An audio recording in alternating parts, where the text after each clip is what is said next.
Good morning. It's Friday at 10. Why not start on time? Why not? Just to do it. And it's called Relaxing Painting with Dyson Dungeons, but I very, very much hope that I will not be doing any painting today, because if I am doing any painting, it will not be relaxing. It will be doing touch-up on something that maybe I could have prevented from happening last week. On last stream on Wednesday, but I decided not to in order to try to save some time. And as you know, if you've been watching for the last month or so, every time I try to make a shortcut, it turns out to be the opposite. Every time I try to do a shortcut on this Star Trek Enterprise command bridge, especially with these display panels, it has resulted in having to do things over, which ended up taking like 2 or 3 times as long as if I had just done it, not shortcutting the first time. So the issue today, and it'll be an unmasking, tense unmasking, is the red stripe along here. So I got the bottom painted. That was fine. I got the tops done. That was part of the having to do it over twice because of trying to do a shortcut. Several shortcuts failed in spectacular ways. It looks okay.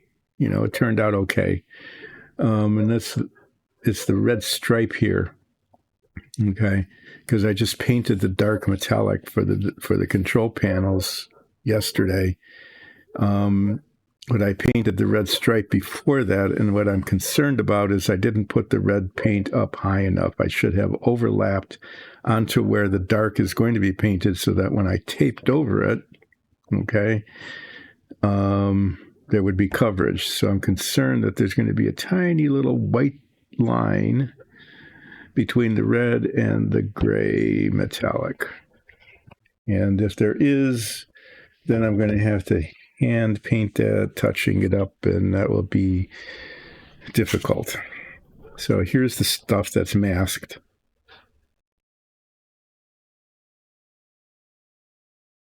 And I'm just going to take them off of the cardboard. I guess that would be a good thing to do. I can't unmask them while they're stuck on there. And what I'm going to be doing is unmasking the bottom part right along, especially here. That's where the red stripe is, to see how it turned out. And if it turned out okay, then I will unmask the top part and proceed to putting 1,000 million decals on, because that's how it's done. There's decals on all of these all over the place. And if it didn't turn out very well, then I'm going to be spending a fairly large amount of time grousing and complaining and trying to figure out, the red stripe issue.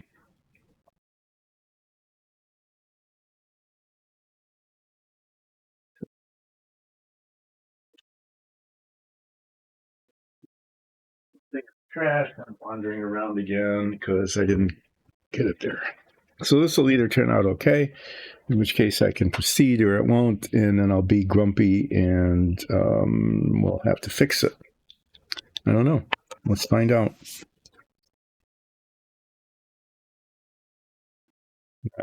Can't find out until you find out, right?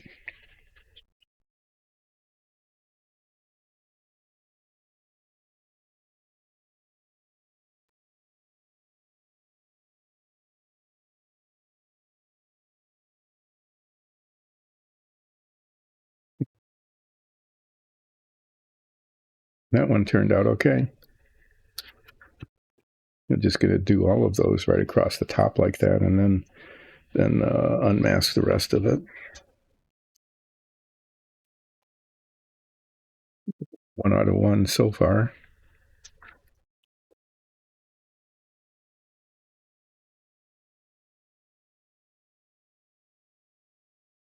A little bit of white there.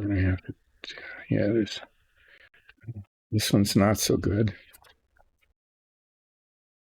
It isn't white. There's a little bit of white there that might end up not showing. These are supposed to go together like this, but there is. I'm actually going to paint that the metallic silver. So I'm not so much seeing a white stripe there as I am seeing a little bit of the metallic over. So this needs a little metallic touching up, because that white spot there, when they come together like this, you can see it right on the top.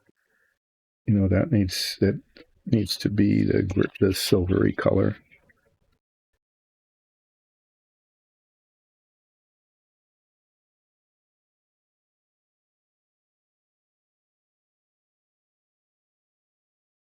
Yeah, once again, a little bit there is the metallic that's over an overspray.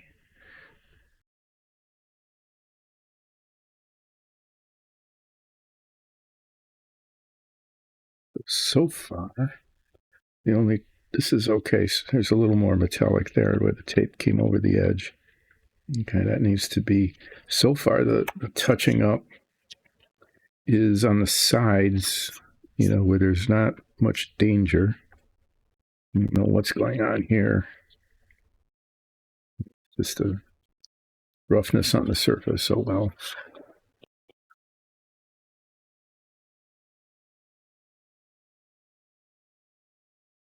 So far, the touching up seems to be just the metallic color again here a little bit. The tape was.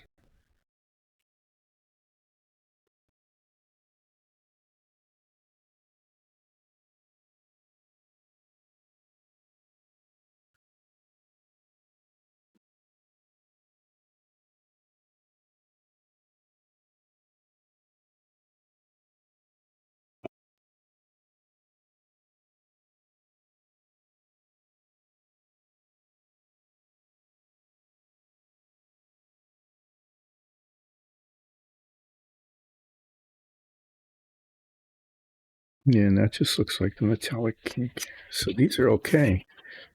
Yeah. So the touching up I'm going to have to do looks fairly minimal, and I'm going to have to use the spray paint, which is always kind of messy. I was concerned about this one. This one came out all right. Well, I'm pleasantly surprised. This all came out okay. There's a couple spots just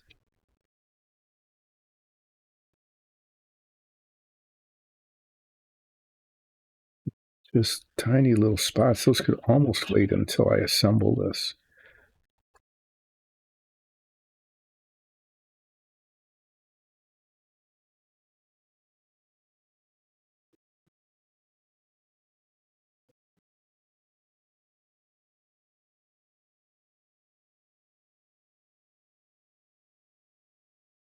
Almost wait till it's assembled, and then could just touch up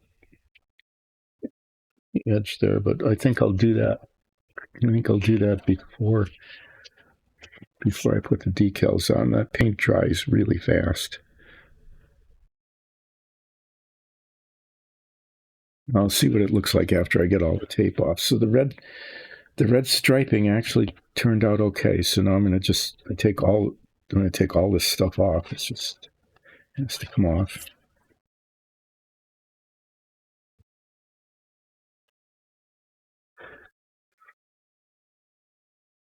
Hi, I'm on. Yes, wrong franchise, but it's a good one.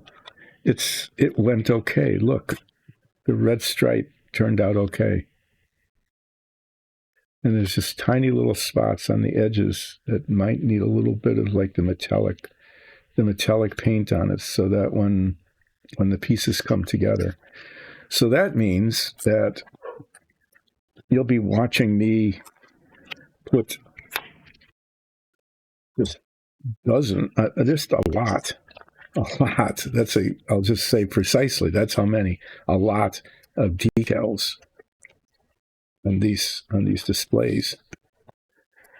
Because there's a decal here, a decal here, a decal on each of these 8 things a decal here and here, and then 2 on the top.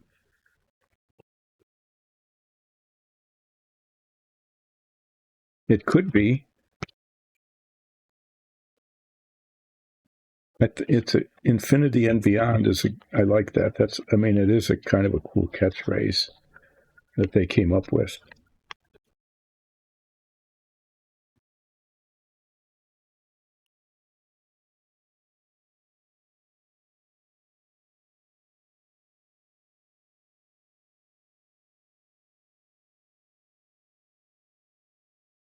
How are you doing? Let's see. Haroon doesn't play next Monday, right? Haroon is every 2 weeks, so it's 2 weeks from now, on Monday.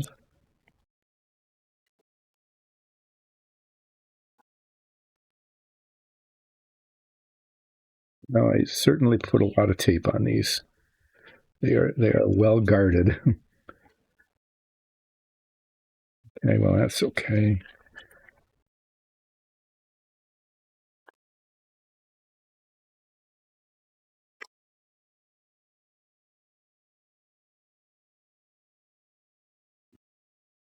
So what do you think? Yeah, how do you think that turned out?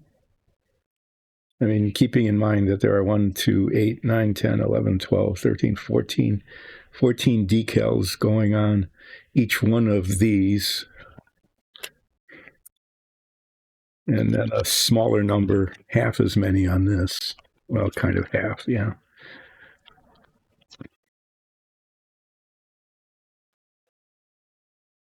I'm going to say that this turned out okay. That this is looking all right. It's certainly living up to my aspiration, my goal, not even my objective, which is my goal was to get a B- on the quality of this model.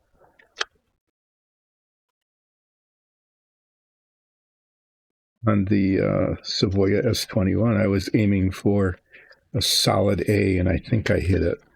An A- at least. I think I hit an A- on the Savoia, which was my, I don't know, goal or objective or whatever they are.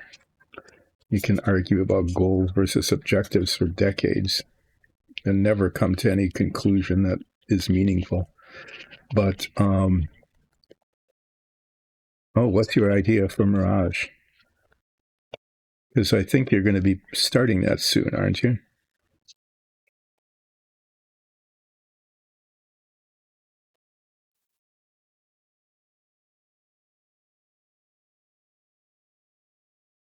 This is a nice low skill activity. Taking the tape off, all I have to do is just, not like significantly scratch the paint.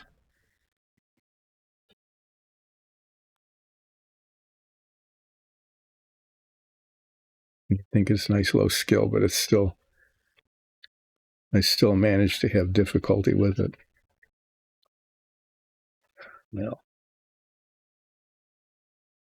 so masking is really kind of a miraculous thing. I really like how things turn out usually. Kind of surprising. So this little spot here, is that going to show when they come together? Yeah, it is. See that right there? See that little bit of white there? That's why I'm going to touch that up with some metallic. I think I made there's a,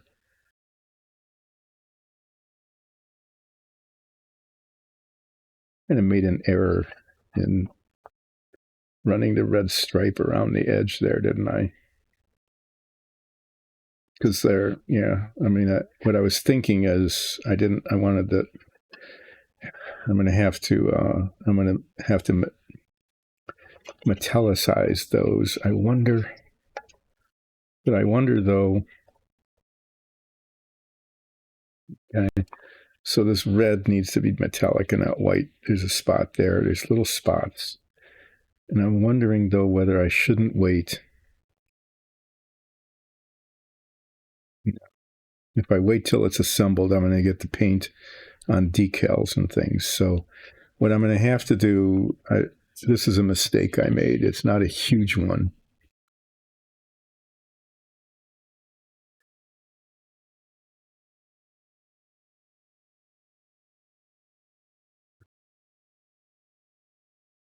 Wow. Okay, that's a really that's a really intense effect.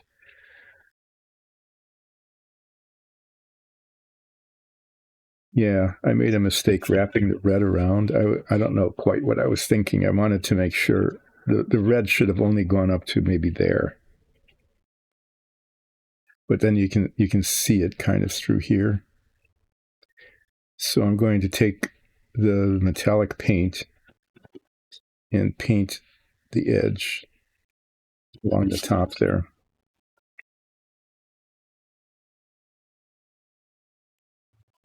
So I think I can do that without messing stuff up.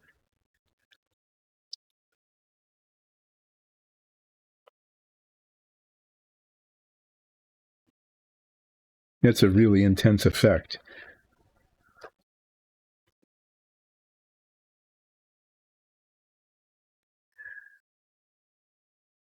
So are you is this something that you need to clear with your DM?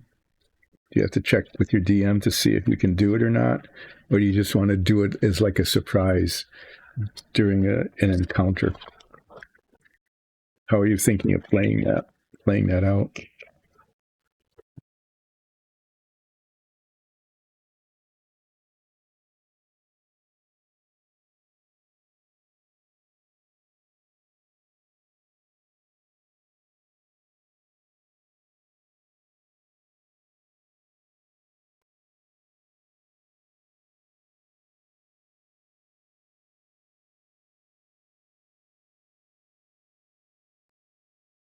So I hope by saying that this should be a fairly easy fix without too much danger that I just haven't, what's the word, jinxed myself, right? By having it become not a good, easy thing. What I'm talking about is this red that I wrapped around the edge that when you put it together shows red.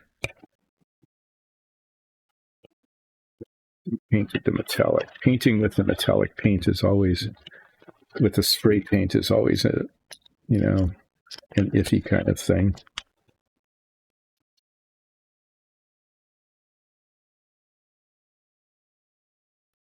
Yeah, I mean, it should be it should just work with the illusion spell. I agree with that. I'm just wondering, though, how you're planning, what your thinking is in terms of how you're planning to introduce it into game. Whether the DM, maybe not the other players, but even whether the DM is going to know it's coming.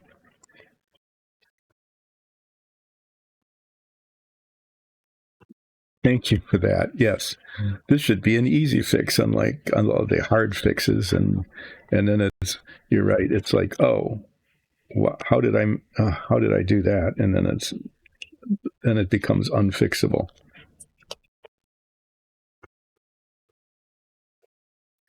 But I'm going to attempt this supposedly easy fix early in the stream, so that the paint can dry, so that I can start putting on some of the myriads of decals that need to be put on. And hopefully I can do it in a way that does not do harm. By doing it early in the stream, I should be somewhat focused.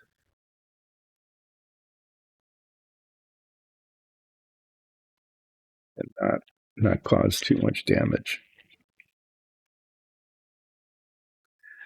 So this oops, hopefully minor oops, I'm hoping it turns out to be just a minor oops. It was a result of not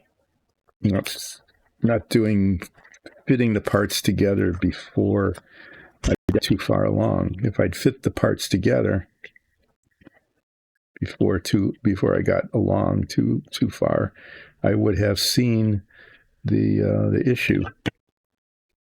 and avoided it, but I didn't, so I didn't. And then up here, that all needs to be painted the metallic as well. I hope the metallic works as a brush paint. Sometimes they do, sometimes they don't. This is a dark, fairly opaque spray paint.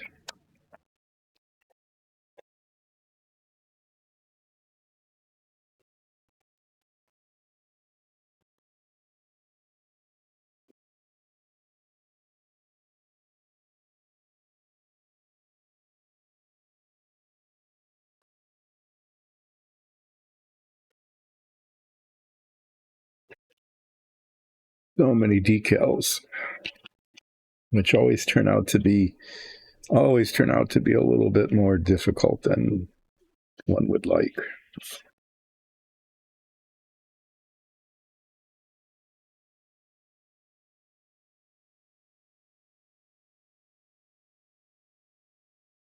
As I sort of fit these together, you can see it. Metallic needs to go up there. And it's on camera. It's always a pleasant surprise when things are on camera.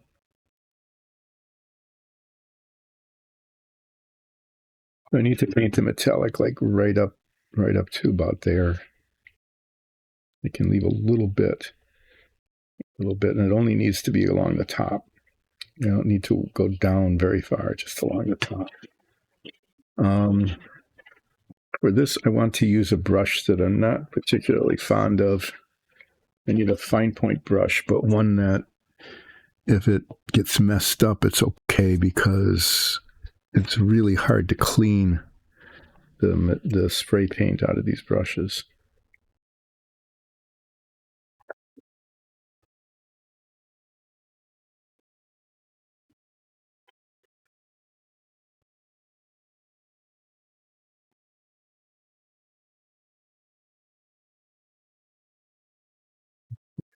Brush. I don't want to mess that one up particularly.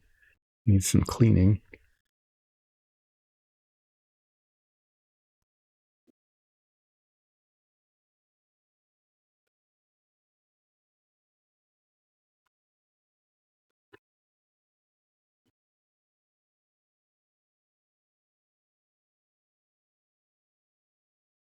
Yeah, that's pretty good.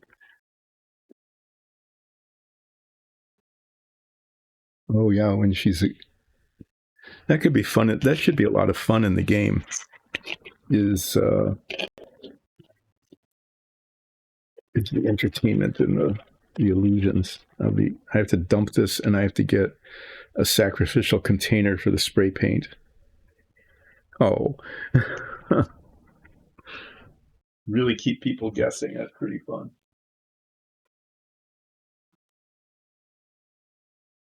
Here, I'm going to do this. I best get on with it.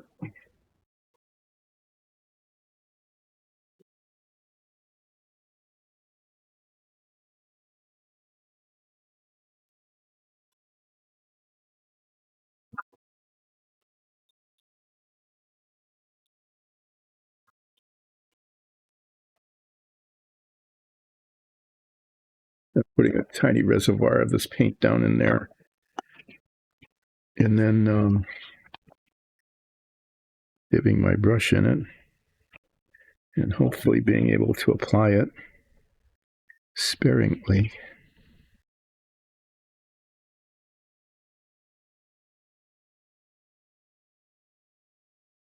Effectively.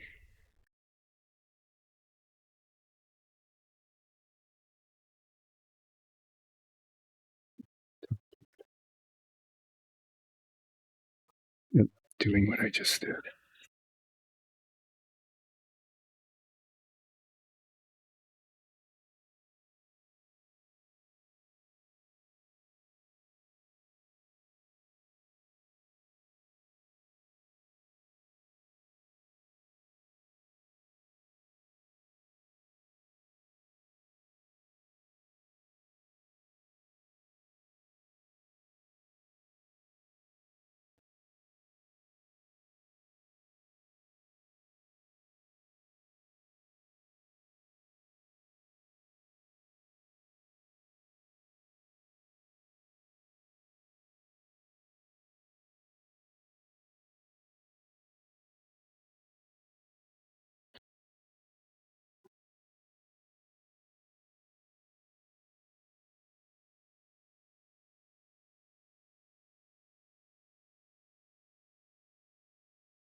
Yeah, I can't.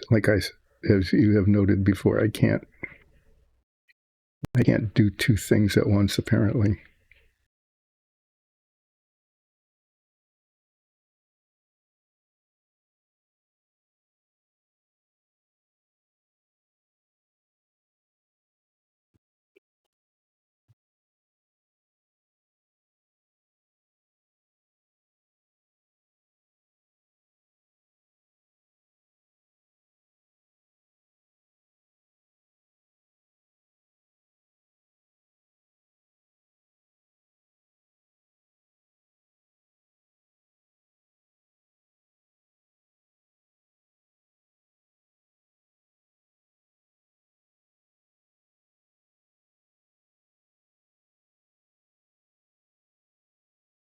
Just cover the red.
And if worst comes to worst, when it's assembled, if it looks like there's still tiny little spots, I can attempt to touch up.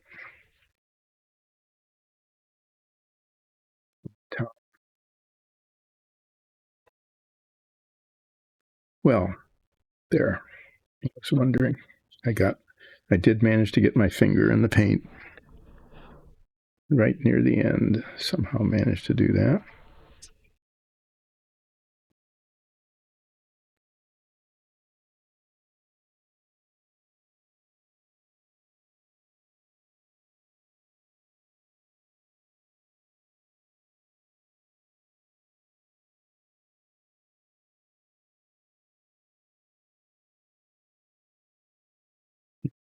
Did it again. Oh, my. Oh, that was okay. Yeah, that's me being focused at the beginning of the stream. Imagine what it could be like later. The excitement of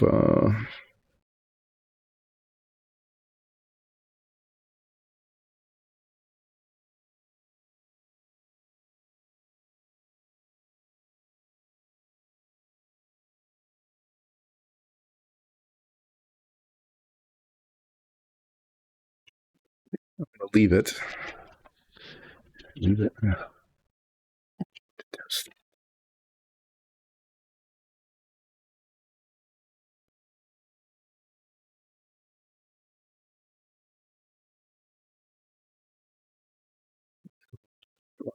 To make sure there aren't any white spots. I missed that white spot there. And then I'm going to clean up and hopefully do a cleanup without without spilling anything significant. Okay. I have to be done. Put this aside. I think I'm going to need the lacquer thinner for this, but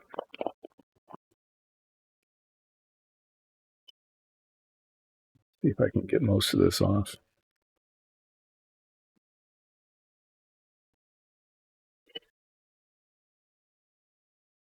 Some of it off. I need to get it off of my hands.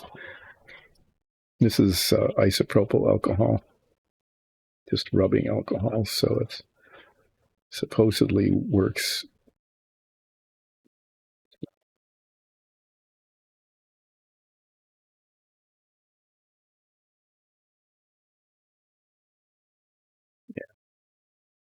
the solvent in this paint is dissolving in there.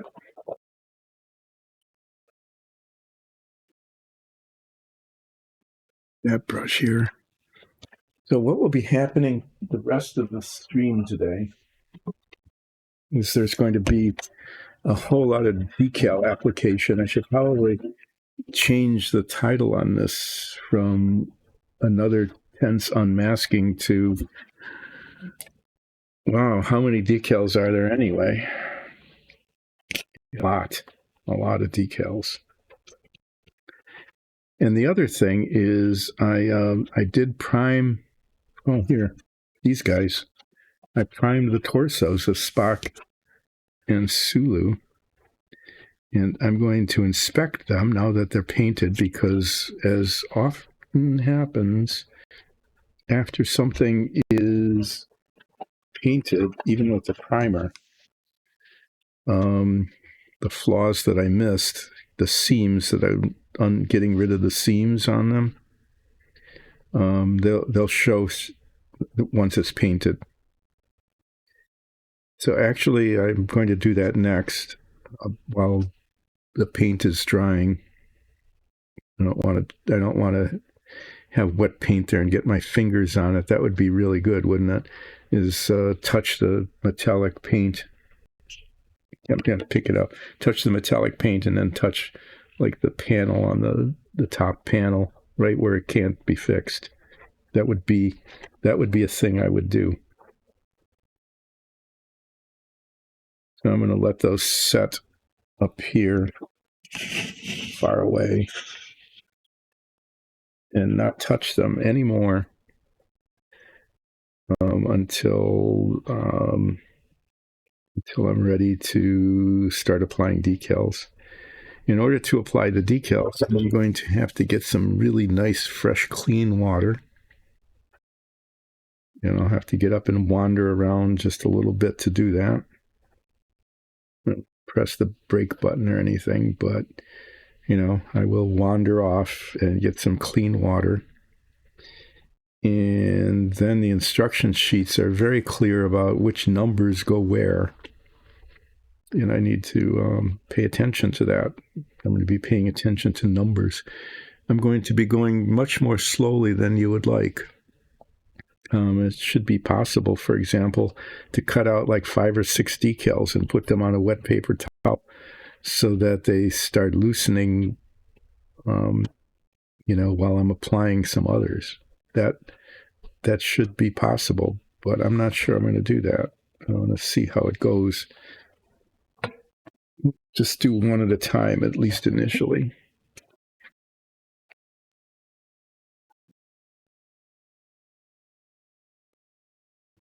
Mostly I don't want to lose track, okay? Because these...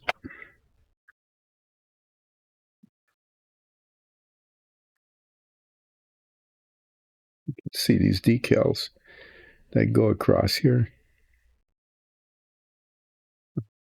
They are.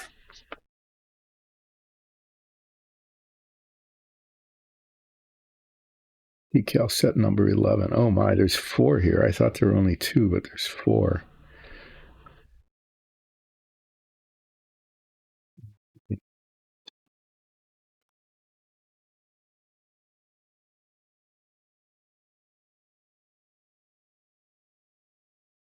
So you can see each panel has different 13, 14, 15, 16, they have different numbers. And these decals are 8, and these decals are 9, and these decals are 10, and these decals are 11. So if all of these on the back, are identical, I can set those up so that they're loosening, because the order in which they go doesn't matter. This isn't too difficult to tell. It's an arc. These are important. I'm not sure. Communications, I'll probably start with this one, the communicate, because it's, in terms of instructions. The first one is number 8. 8. That's not 8. That's not 8. Of course, it was the last one. I don't see how this is any different than a couple of the others. They look absolutely identical. There's one of these that's different. This one, number 14. Where does 14 go? I'm just playing around here, trying to figure out.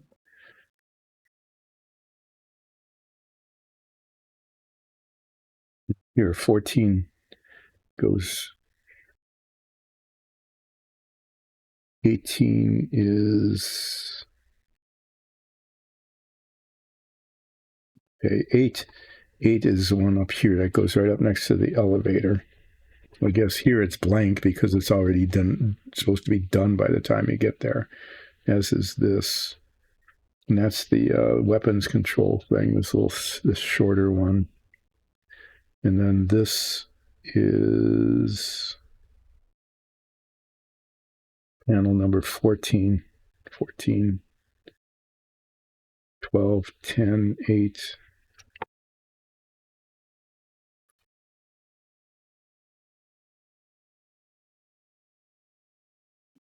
All the bottom ones are decal number 23. All these in the bottom, you can't see them because I don't want to touch them. Along the bottom here, it's all exactly the same.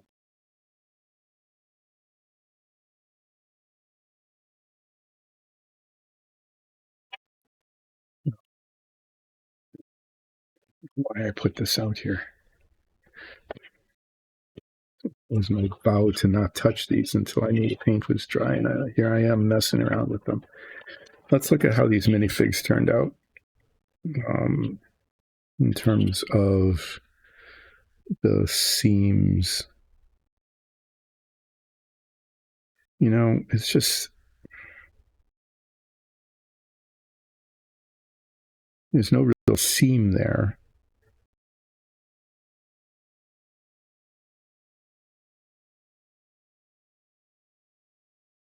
I'm going to put my head magnifier on. I know this is like overkill, I think. But these are the main characters of the show, so I can't really tell otherwise.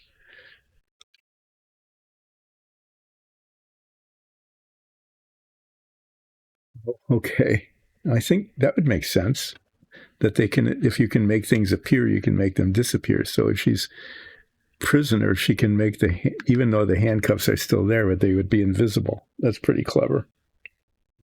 That's actually pretty funny.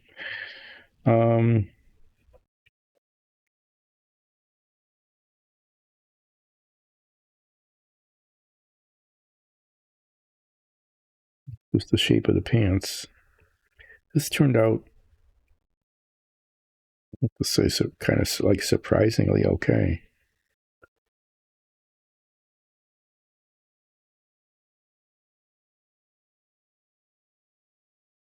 It's a little bit of awkwardness on the boot there.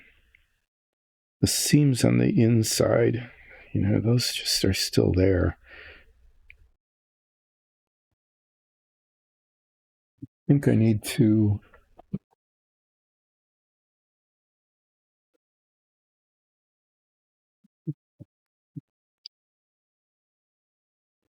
I don't know if anybody will notice that, whether that's a visible thing or not. But the inside of the leg here, this seam right here,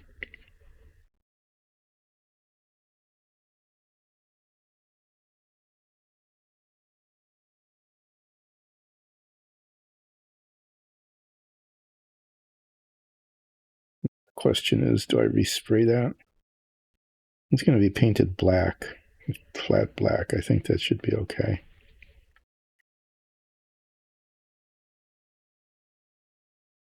Paint the boots glossy black, the pants flat black, the shirt, Sulu's shirt is yellow. It's got these little wiggly detail things.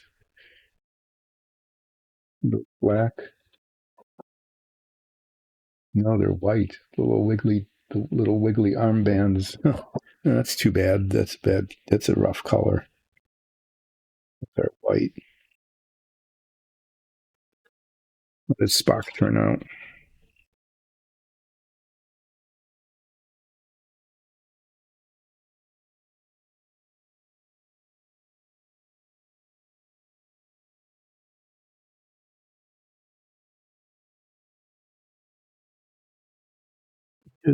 I did an okay job cleaning these up.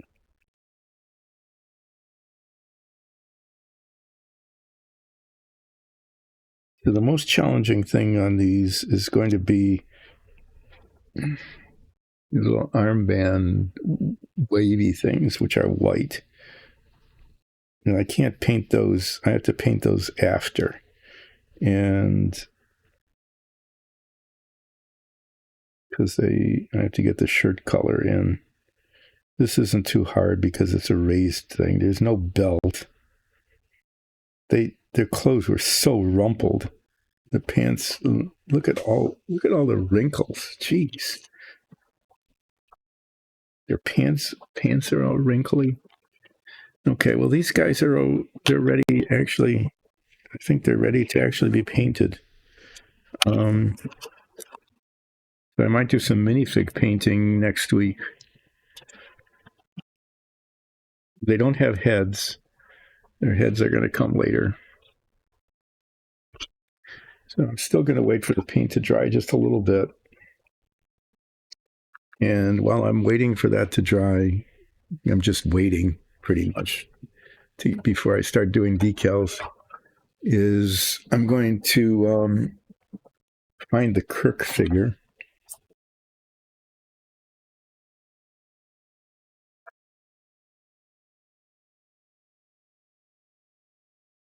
How would it do some damage? So the seated Kirk figure is really bad, really messy. And then the arms, I don't know if I did much on these arms yet or not. I'll have to relook at them. Oh, well. Huh. Okay, that's the bottom part. Yeah, that's not going to show that. I remember that. That's where the plastic didn't fill the mold. But this arm is sitting on a chair.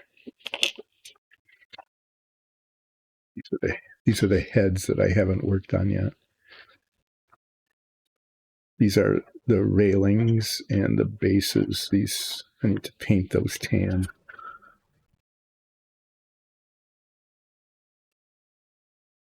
So the Kirk figure, it's really a challenge. The seams along the legs and the feet. This is going to take a fair amount of filing and sanding. So I'm actually just going to go ahead and start that. I'm going to keep this dark here.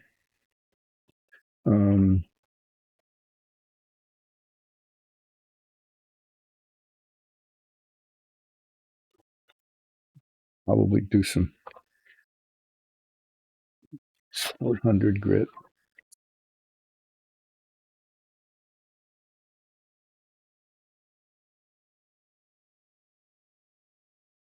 Yeah, there's so much of it, so much that I'm going to use the 400 grit and then maybe do some polishing with the 1000 grit.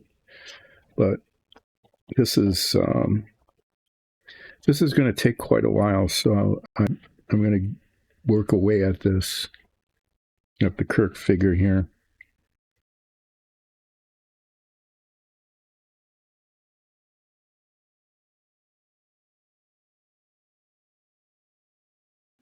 I don't know. Maybe I'll just keep going until it's fairly close to being done. I'm going to inspect it with the head magnifiers before I prime this one. This one is quite a challenge. So I'm doing the right side first. I have to remember that.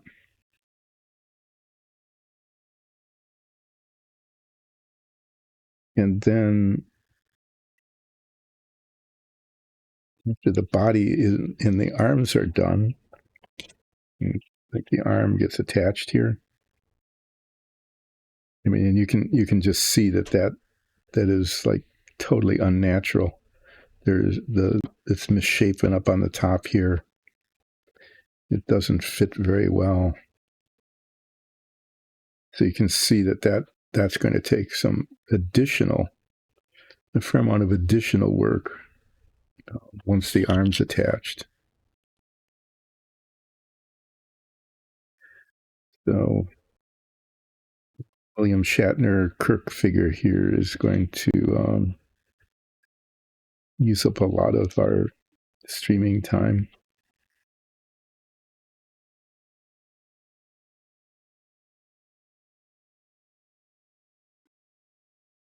So several years ago, I think it's close to 10 years ago now, I'm not sure if it was that long ago. It might have been that long ago. There are these things called Comic-Cons. I'm sure many of you are familiar with them. You know, they big conventions, and they bring celebrities in from a wide variety of stuff. It's weird. There's ones we went to because they had the Star Trek folks coming over the span of a couple of years. They were out there on the Comic-Con circuit.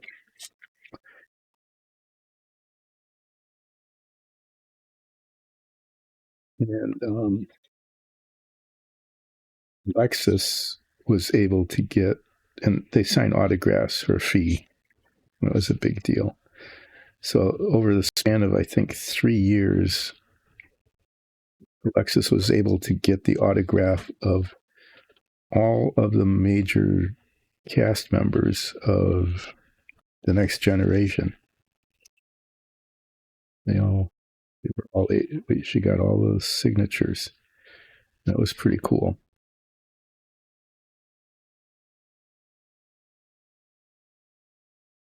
And she got to go to a photo op with Sulu,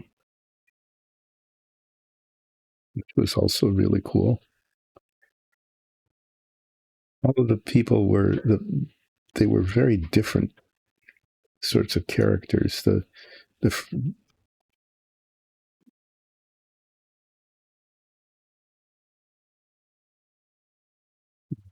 people were very different. The guy who plays, I don't remember names. I'm really bad at it, I have to admit. So the person, I think Brent Spiner, who plays Data, was not a very friendly person compared to some. The person who played Q was just hilarious. He just was having a wonderful time interacting with the audience. People lined up for the signatures, and he was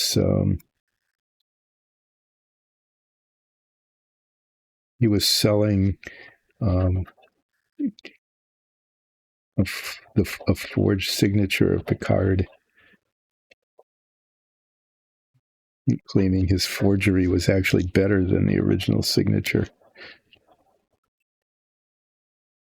which may or may not be true. I don't know. It was pretty funny, though.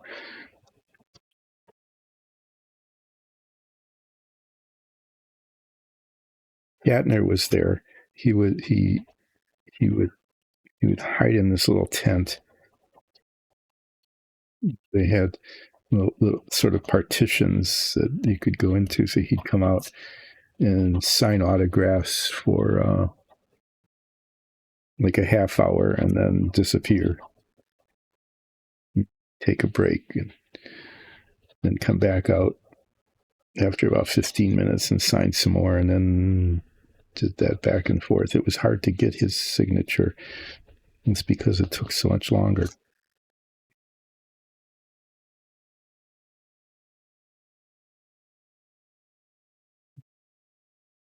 One of the favorites, though, was the guy who plays Cisco. Captain Cisco was just really engaging. It took a baseball to be signed because he kept the baseball on his desk and gave it some special treatment. Wrote his name and wrote Captain Cisco DS9 on it. It's really pretty neat.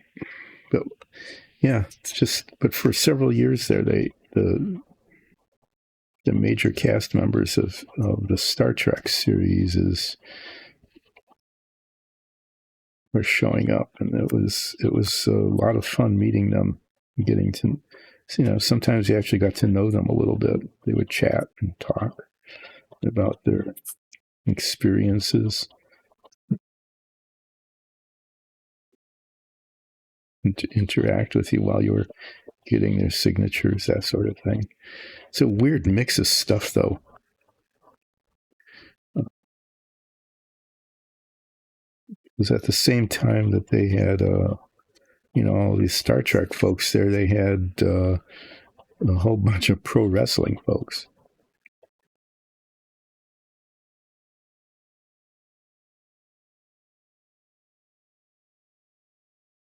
And then the convention hall was filled with all sorts of vendors.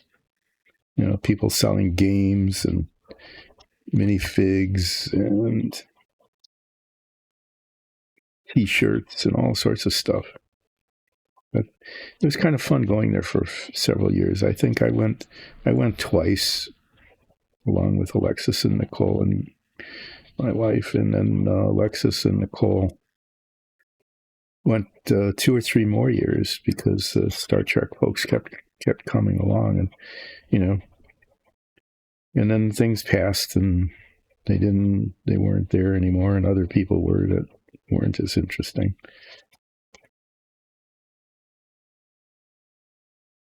One thing that was kind of cool they were able to do, we've collected some animation cells, back when they were still using cells. They don't anymore. It's all computer generated.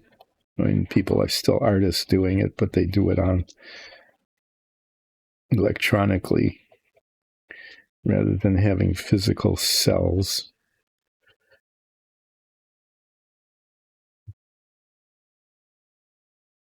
We had this one of the Fairly Odd Parents. It was the two, Timmy, I think his name is, and the parents.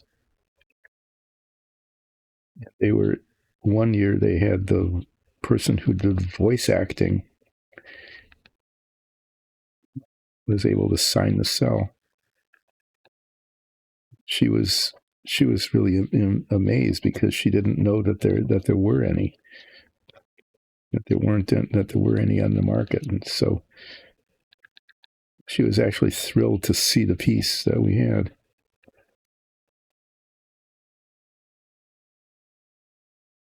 That was kind of fun. Anyway, and then the people that they started having there, and the crowds changed and stopped going. But for a period of about 5 or 6 years, there was, since I'm doing Star Trek stuff here, there was the opportunity to meet and get the autographs of many of the cast members of the different Star Trek series. And as I said, Alexis was able to get the autograph of everybody from the Next Generation, all the major characters.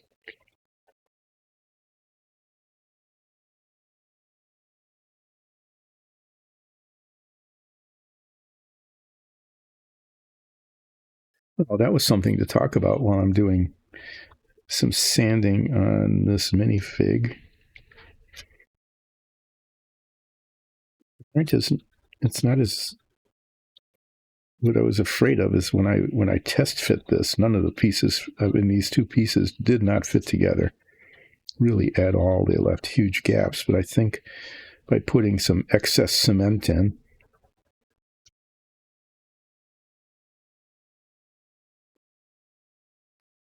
clamping it, sure, that's That might need to be filled. I'm not sure. I'll have to. I'm just having trouble on the knee there.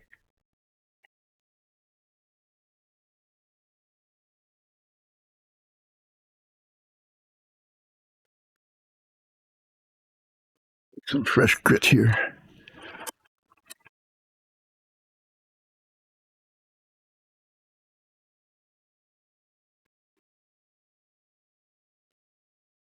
After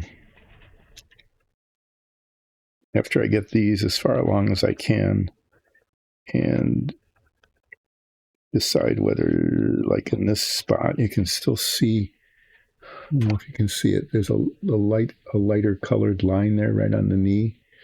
That's a gap or a ridge. It's hard to tell. I think it's just a ridge that can be sanded out.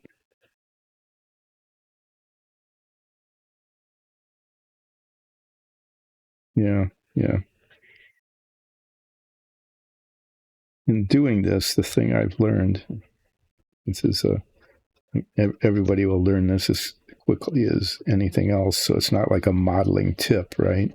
It's not like a secret or something. It's that in sanding these down, if there's like a gap or a ridge or something, it will show up as a lighter color than the surround. And you just keep at it until that disappears, like it just did. And then you know that you've gotten rid of the ridge.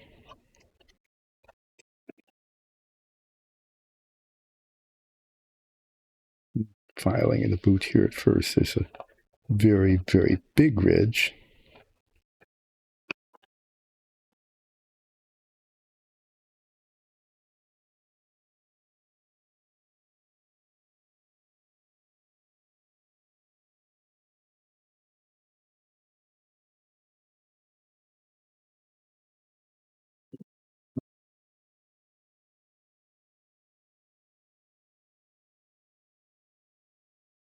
The inside of this leg. Yeah. So what is going to happen next is that I'm going to start working on the insides of the legs and then finish up on the outside of the left leg, because the insides of the legs are really not good at all, and they're just hard to get to.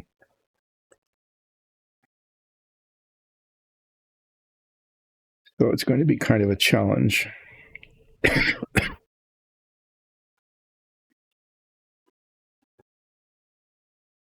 Just with the file. I don't like doing this because it leaves scratch marks, but it's the bottom of the inside of the leg, and it's really hard to reach with the sandpaper.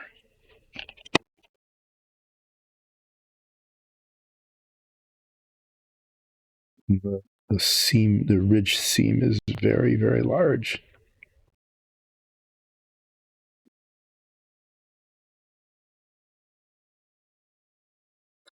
The round one.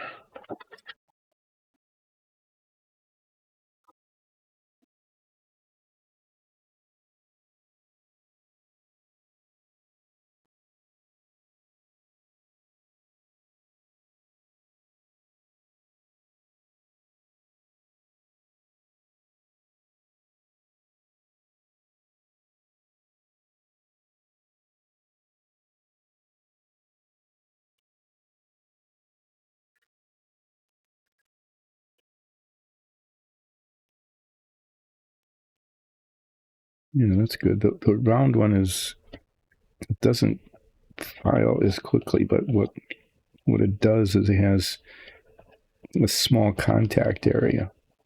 Okay, so I can run it along the seam that I'm trying to get rid of without scratching too much of the area around it. And that's a good thing.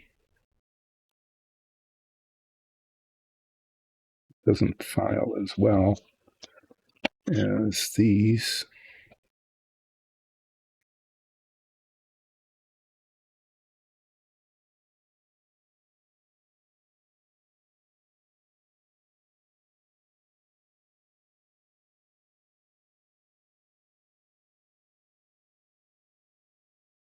As minifigs go, these are not terrific, but there's little bits of molded plastic. They're not bad.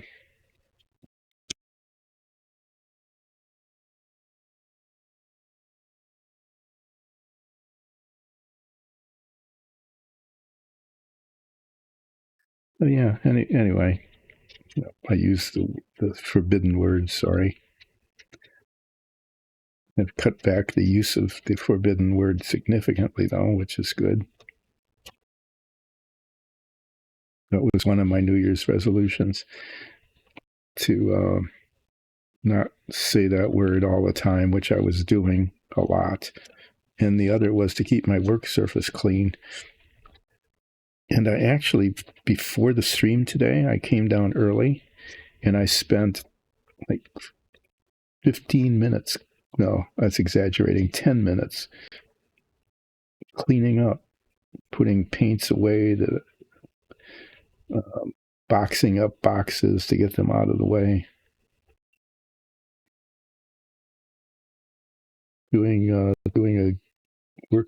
work area cleanup. It made a difference. I have like when I was doing the unmasking, I actually had a place to put stuff.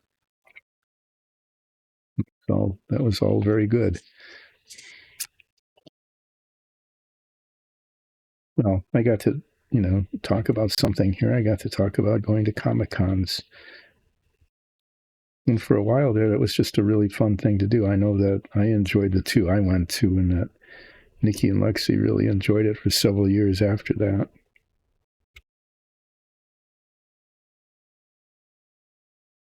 And then just stopped going. I think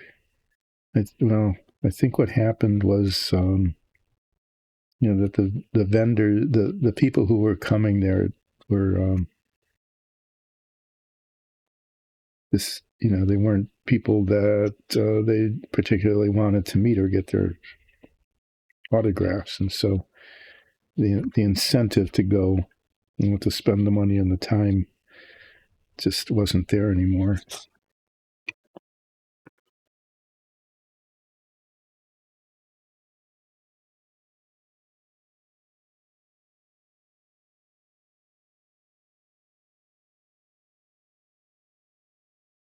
Yeah, well, doing the insides of these legs.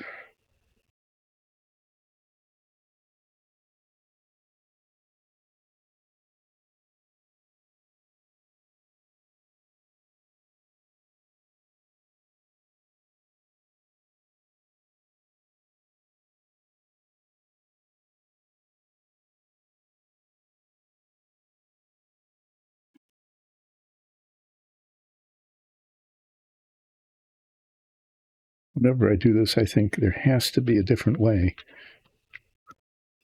I know there has to be, but they do make sanding sticks, just which would fit in here. They're kind of like the files, but they're very coarse. Okay, I would like, if I were to get them, I would like to have them be 400 at the coarsest, and maybe preferably even like a 6 or an 800 in terms of grit.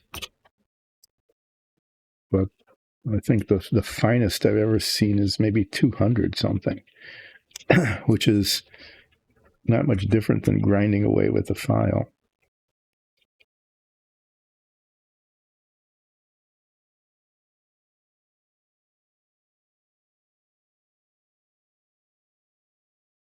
Okay, well, it's not getting in there at all.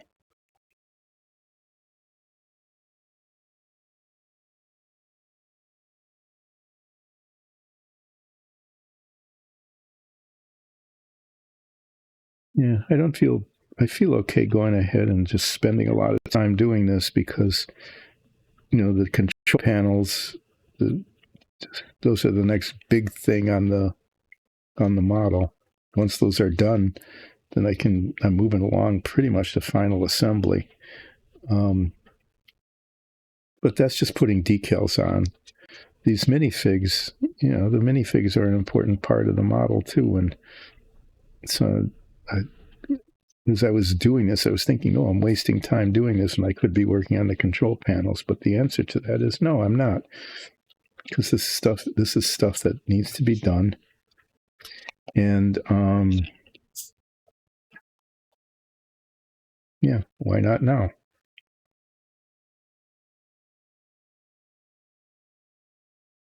Because the control panels aren't going anywhere. They're just sitting there waiting to be decaled. And besides, before I start decaling, I'm going to be taking a break.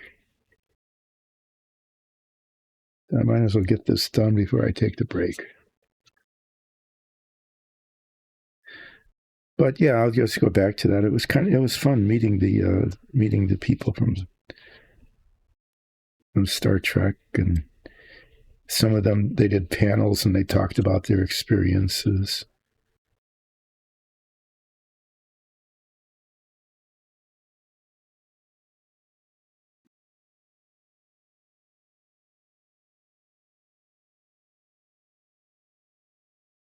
There's one story. See if I can get right. Why can't I remember the name of the actor who played Sulu?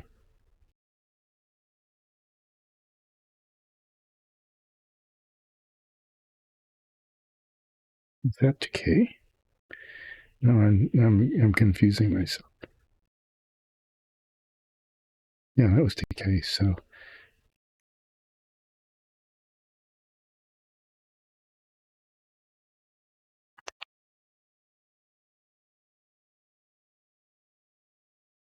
no, I'm not going to tell that story because I'm going to mess it up.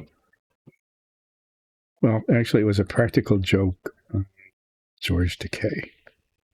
I'm trying to remember who played the joke on him. So the Star Trek movie came out. It was, I'm going to get this wrong. I'm going to get parts of it wrong, but you'll get the gist of it. So it was, I think, the movies came out, and it was, the first Star Trek movie and then the second one, but they were talking about making a third one. And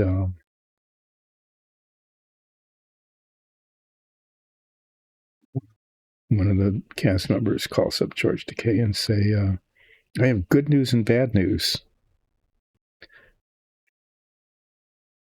The original telling of this was actually better than my telling of it, but it's filling the time while I'm sanding down Kirk's seams here. Good news and bad news. The good news is they're making another movie. Yay. The bad news is this was the joke. The bad news is they're going to do a claymation.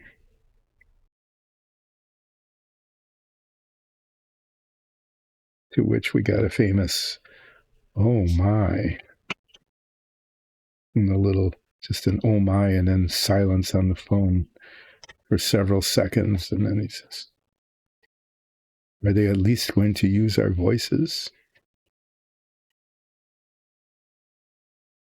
And then the person who called just started laughing, saying, good, I pranked you good there.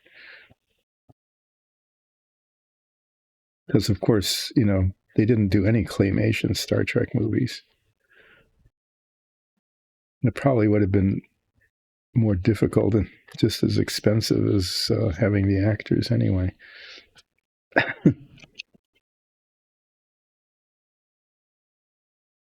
Get too many claymation things. What are they? The Wallace and Gromit. I think those are the ones that are most claymation-y.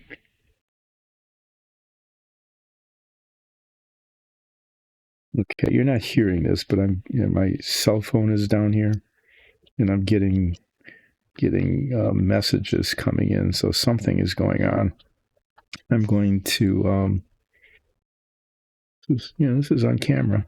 Yeah, that's pretty good. I've been keeping this on camera pretty well. But, it was pretty funny. Funnier than my telling of it. The calling up George Takei and saying we're doing another movie, yay, but they're doing it in claymation.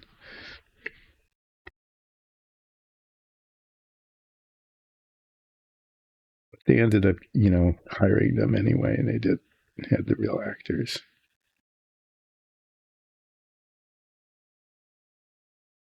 Oh, I know. It was the guy who played Chekhov. The guy who played Chekhov was the one who played the joke on Takei.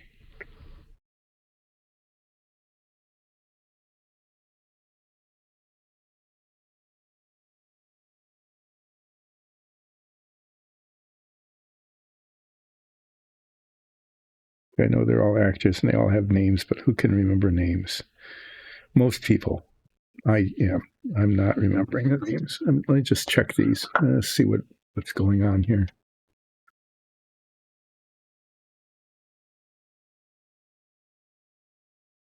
To see what's going on.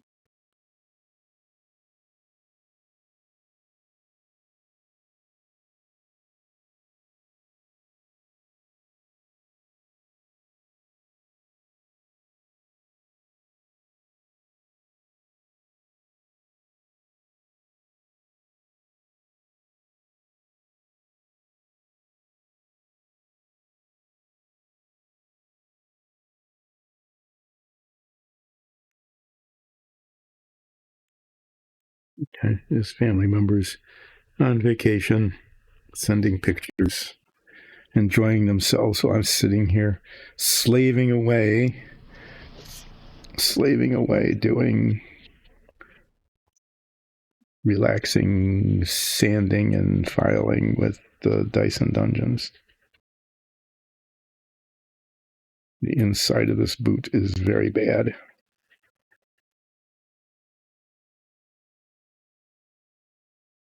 Once again, you can see the little white line there. That's where the discontinuity is. It needs to be abraded until it is gone.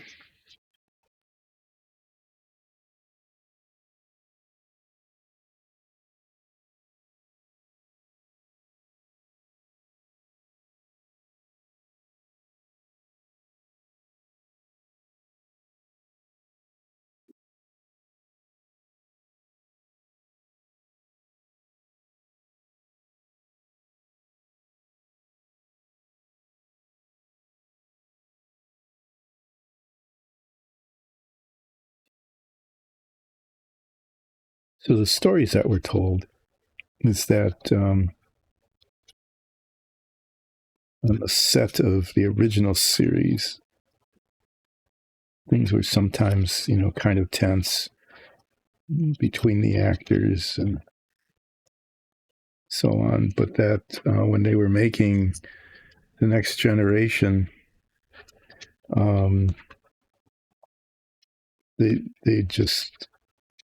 they were just having fun all the time, they said, and that sometimes the people who are making it, the camera people and the directors and so on, were just like, come on, guys, can't you be serious? Can we get through this scene? Take 27. Don't laugh. That kind of thing. So I guess they had a really pretty good time a lot of the time making The Next Generation.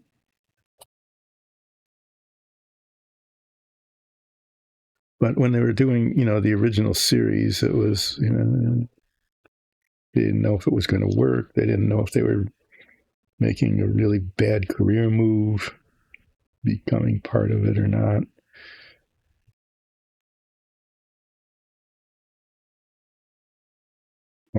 The writing, and there wasn't any,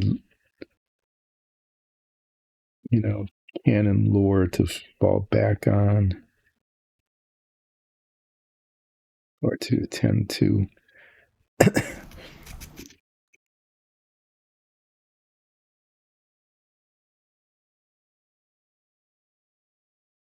the time they did the next generation, they were looking at a franchise that was highly successful already. So a real different situation.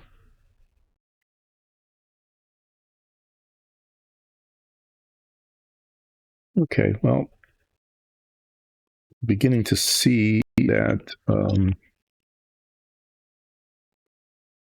Kirk figure here is going to take up a better part of an hour, maybe even longer, just cleaning it up.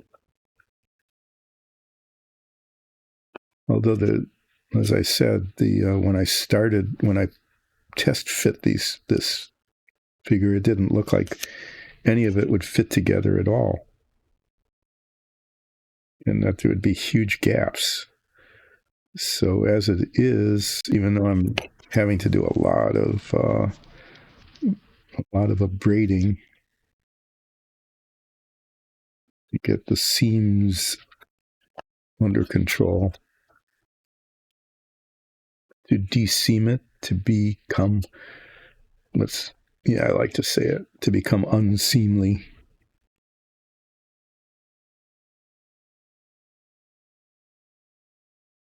Taking a lot of abrading to become unseemly, but it is. And there aren't any significant gaps, which I'm finding to be really quite surprising. Because when I test fit this, if you look back at this, was it just Wednesday, I guess? Yeah. No, before that.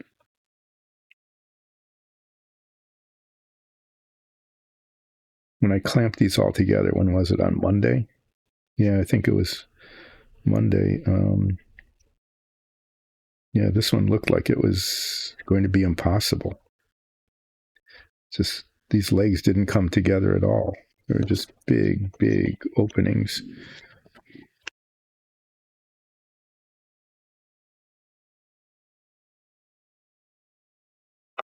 If I can use this as the...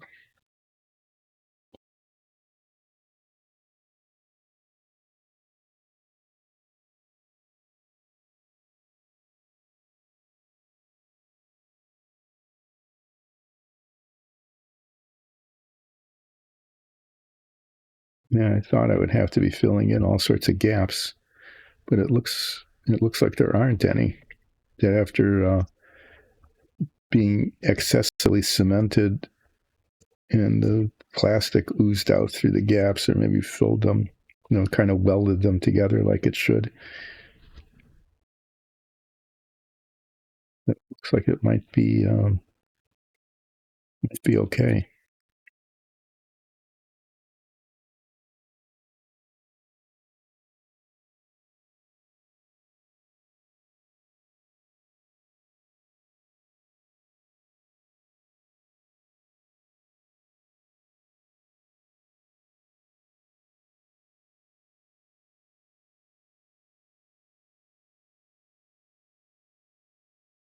This is going to be a multi-step process. What I could do, I could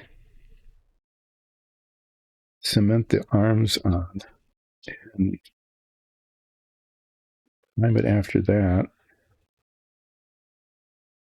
and then like before, if they're after the priming, if I miss some things on the legs here, I'd have to touch them up. There's always the chance that I could just end up breaking off the arms. But the arms fit so poorly that if I prime this all and then put them on, I may end up wasting time. I think what I'm going to do is, after I'm done sanding this, is I'm just going to attach the arms. And then on Monday, do what needs to be done to, and there will be a fair amount of needing to be done, is do what will need to be done to fill in the shoulders, the areas around the shoulders. I'll show you what I mean when I get to it and do the outside of the left leg here yet.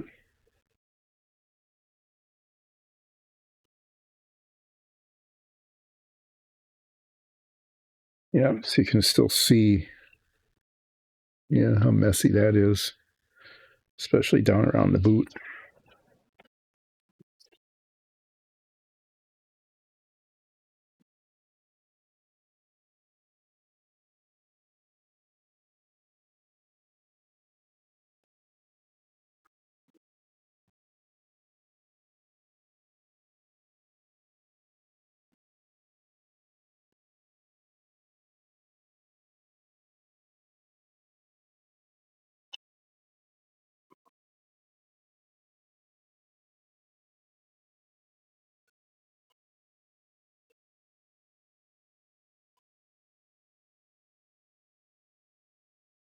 Give the arms another little once over, so to speak, to check, to just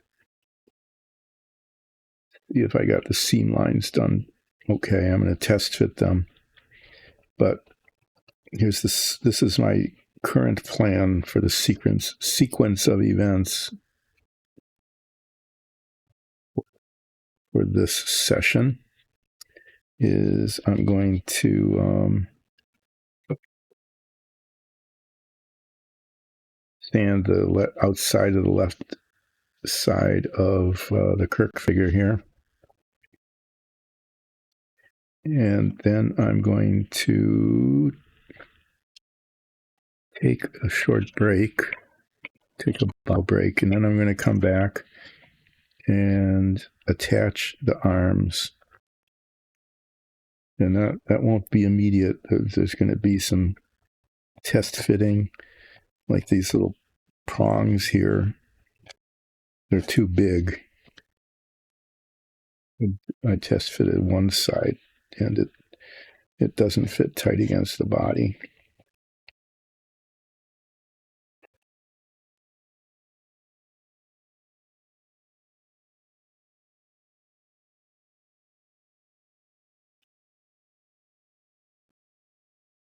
I don't throw them on if I don't knock them onto the floor and lose them.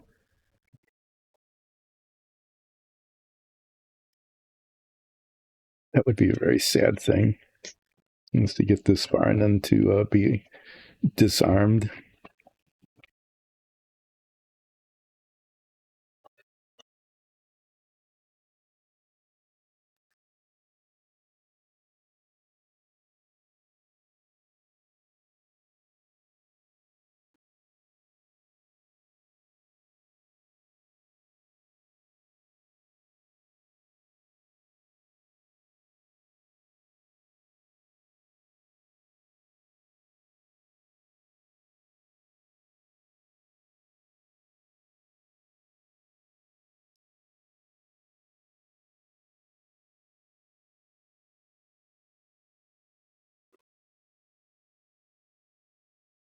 I don't have anything more to say about Comic-Con. And I told my George Takei story about the claymation Star Trek movie that was a joke that they told at the Comic-Con. But it was really cool to meet these people in person, because they were big stars, Star Trek stars. Just to be able to meet just about everybody over the span of several years was really nice.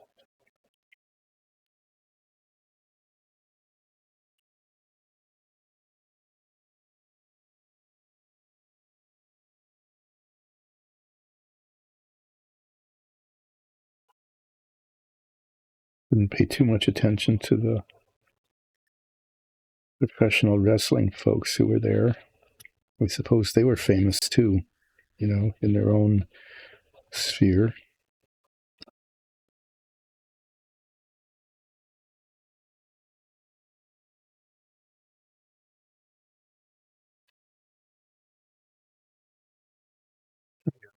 else was there because we were paying attention to the Star Trek people, and I wasn't paying too much attention to the other people who were there. There was somebody who played a vampire, and I can't remember what. Dark Shadows? No, that was a soap opera. It wasn't the Twilight series. I'm pretty sure that wasn't it. I don't know who it was. That was a big deal. It's kind of the last year that we went, and then whatever that was like super popular and was bringing people in, but wasn't anything I was interested in. And I don't think Nikki and Alexis were either.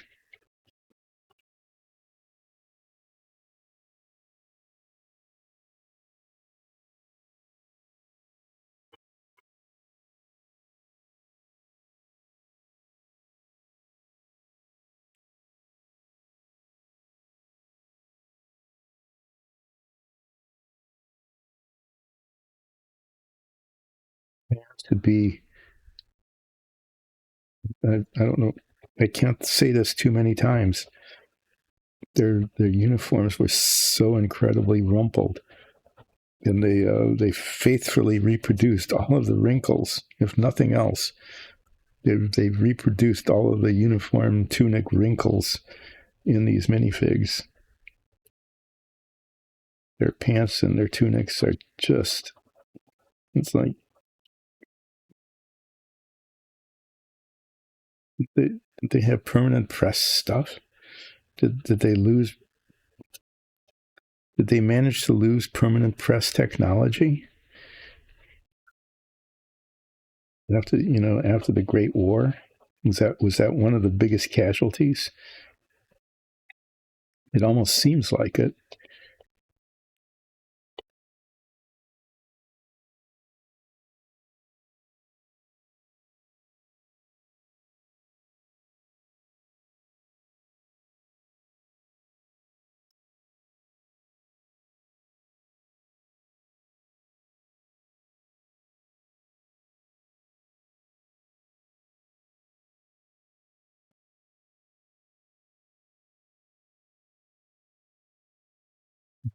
Yeah, well, I'll have to decide when I'm painting these, just how much shading do I want to do to emphasize the wrinkles on the uniforms.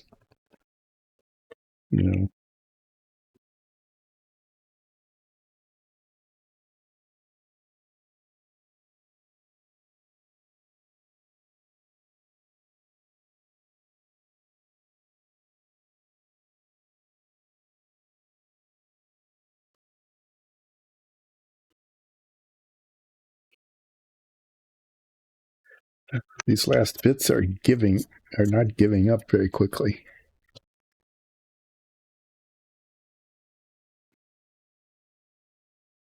But I knew that the parts, the front and the back, they didn't fit together very well. In fact, as I've said, they didn't fit at all. Actually, there were big gaps. They had to be forced together. And as they were being forced together, they became somewhat misaligned. And that misalignment is showing up in the amount of seamage that needs to be sanded out,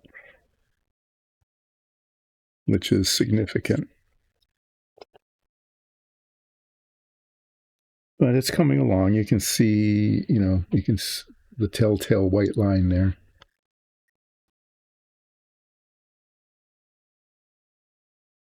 Quite deep here on the side of the leg.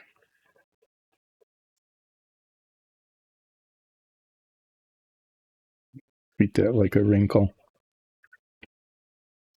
Kind of sand down through the center of it. There we go.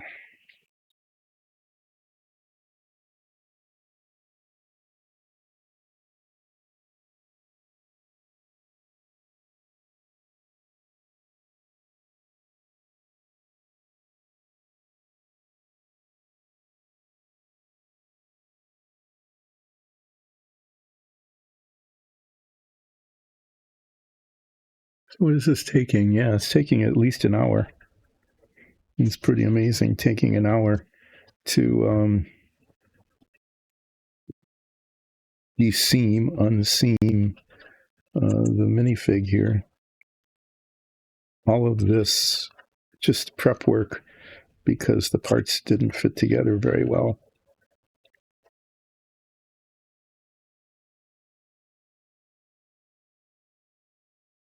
The masking turned out okay, though. It's okay. It just is just okay, which is, I'm just very surprised. I mean, the only touch up I needed to do was around some parts that I just didn't even think it through. So it was failure of planning, not execution.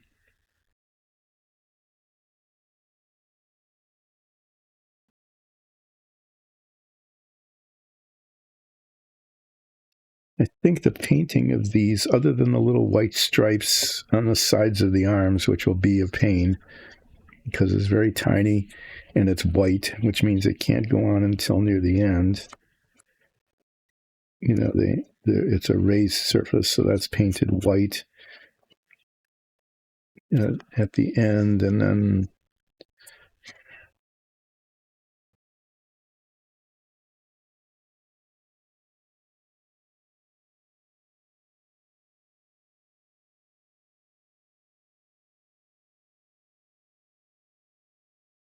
how much that's going to show. This kind of I'm wanting to make it look like a crease in the pants as opposed to like a gap in the plastic. And that's pretty authentic because they're so wrinkly anyway. So if there's like an indentation there,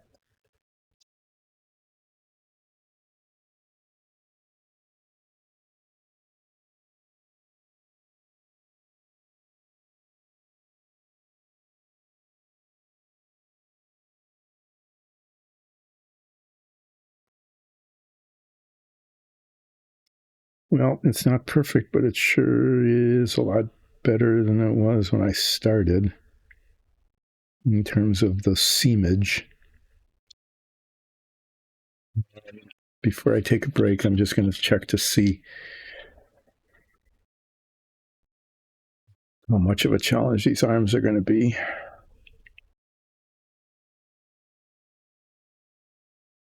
Yeah, you can see what happens here is that when they go on, there's quite a gap there.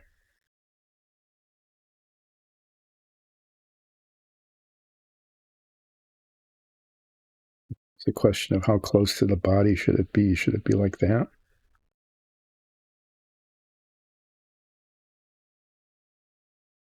I wonder if I need to test fit this. That's how it should be, I guess. But how far up and down? Is that a seam across the top? Right across the top of the arm?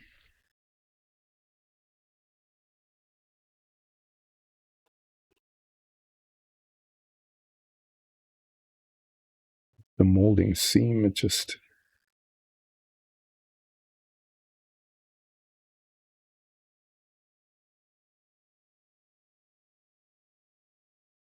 I wonder if I need to sit it in a chair. You know, these arms are supposed to be resting on the seat arm, like the control panel. And if it's too far down, then it won't work at all. If it's too far up, it'll look silly. This arm was just really badly molded. It's just all distorted on the top. And I decided not to mess with it too much until after it's put on. At which time then I will fill it and shape it.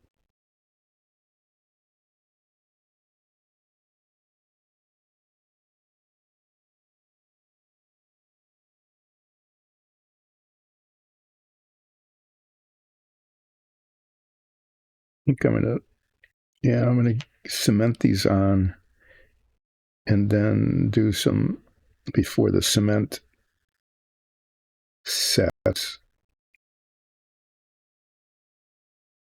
do some final adjustment of the height. Well, after break, I'm going to do some test fitting of that. Do some cleaning up here. So this will be a short break. I'm not going to put the break sign on. You can just look at the disembodied figures here. There. Just look at those.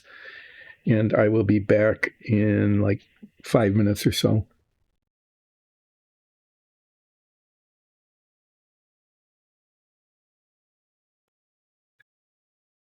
And we'll attach some arms.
Getting up and wandering around like this has become kind of a feature of the stream, so I might as well keep that going.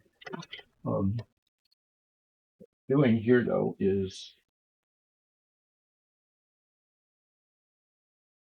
this actually turned out to be a good thing. I didn't expect that. The chair in which the captain sits is not cemented on. It swivels, so it just sits there. So which means I don't have to bring the whole model out to do this. I just have to bring out the chair. That's a happy thing. Okay, so there's Kirk sitting in the chair. Can't get. Wow. Okay, that's it. That was a good thing to see.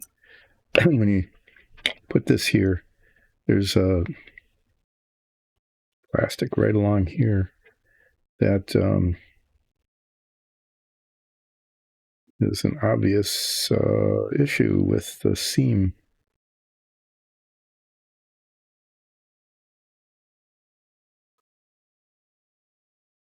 couldn't see it, but until it was up against the dark background, and then it was obvious. Okay, so the Kirk is sitting here, not being able to, that chair is way too big.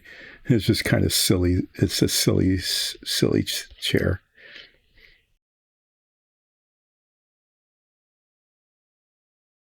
And if the arms go on,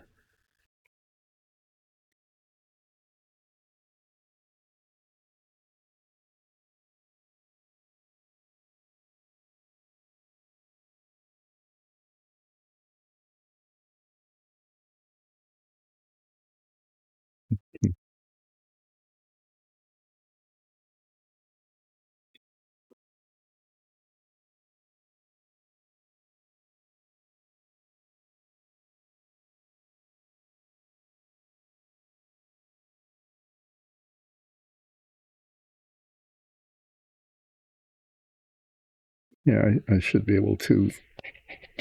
What I'll pretty much be doing is I'm going to cement these on like this and hold it for just a bit. And before the cement sets completely, set him down into the chair to get the angle. And then you can see here that, in order to make it look like it's not just a plastic model with the arms attached, kind of like an action figure, but that the arms are actually part of the body. There'll be filling. There's going to be filling and sanding there, which is going to be kind of a pain, just given the structure of how this is put together. Yeah, I want to make these a little smaller.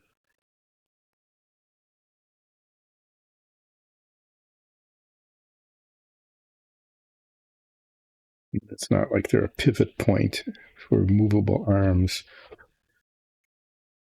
It's just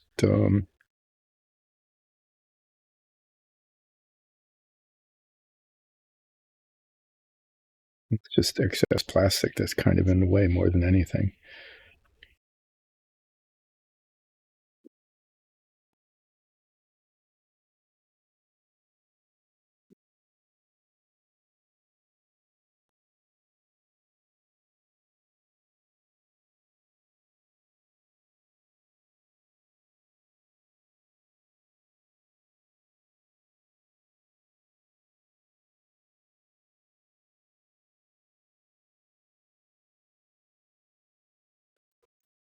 Well, that's on the floor.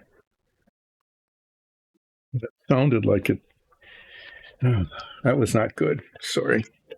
I dropped it and it went under the workbench. Fortunately, not very far. Yay. I didn't really feel like crawling around retrieving it from under the workbench. Fortunately, I didn't have to.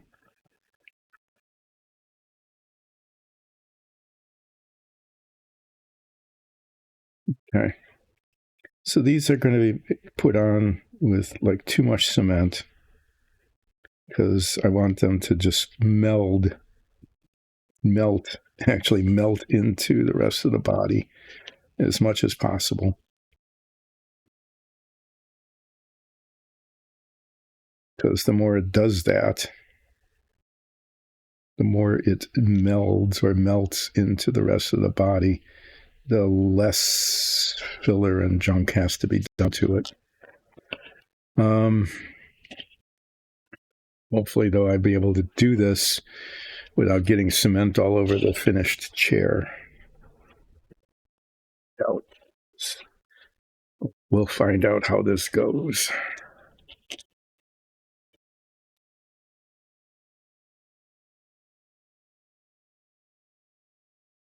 So I am applying this unsparingly. Come on.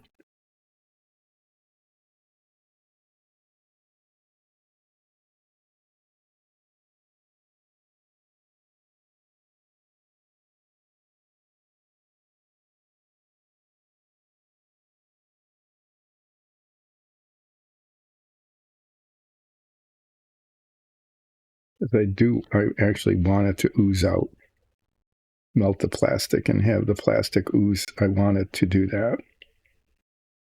I want dissolved plastic oozing.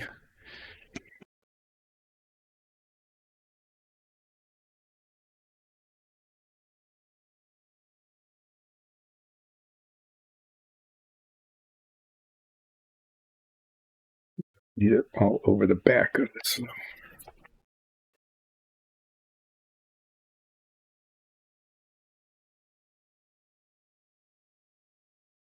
Like oozing in the wrong places.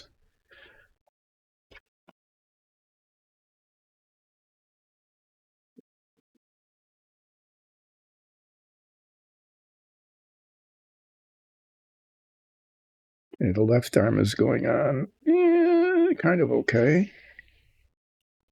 The right arm, well, is not cooperating.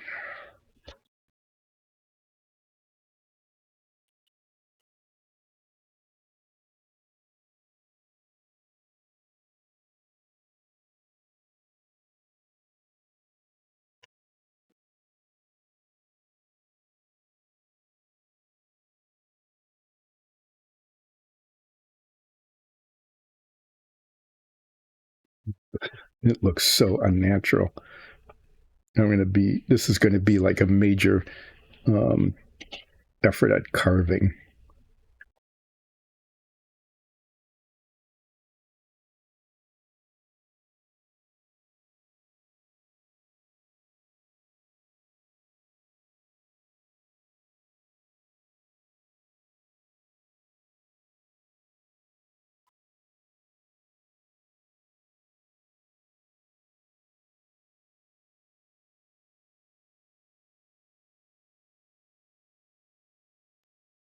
Yeah, I'm going to be doing a lot of arm sculpting.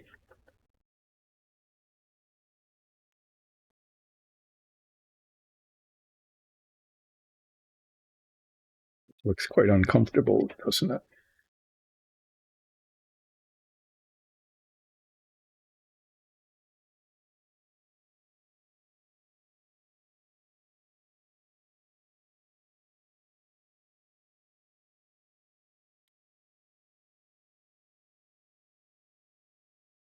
Exciting must be going on. Leaning forward in the chair, arms back,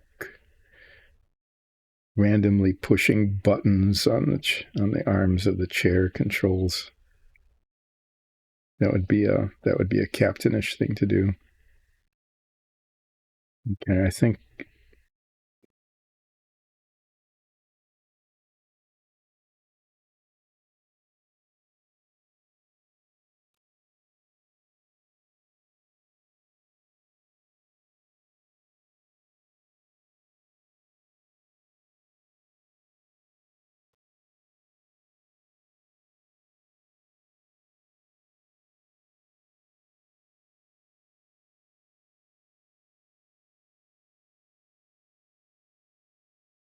it's pretty close to being okay.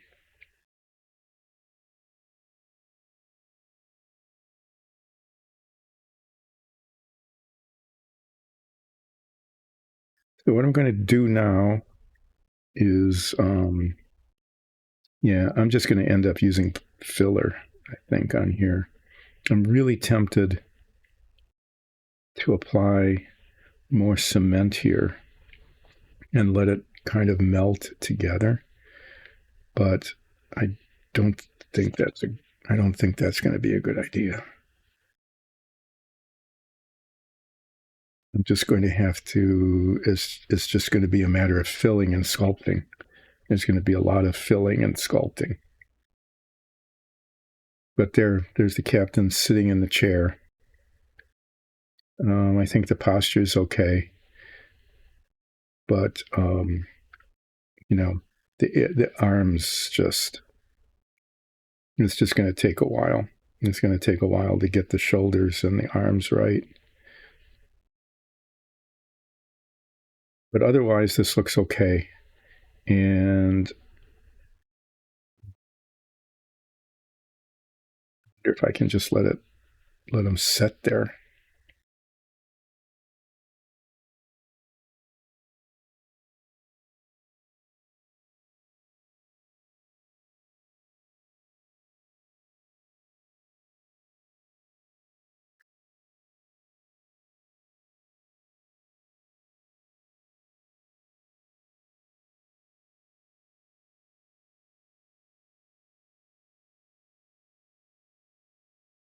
I don't know what to do with that. I mean, the posture is okay. I don't think these are going to move. What I guess I'd just like to do is just like set it down and just let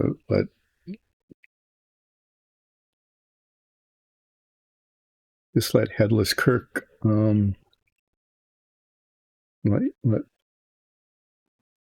there. Come on, camera guy, give me a shot. Zoom. Let Headless Kirk just sit in the captain's chair like that. I mean, why not? Just let him sit there.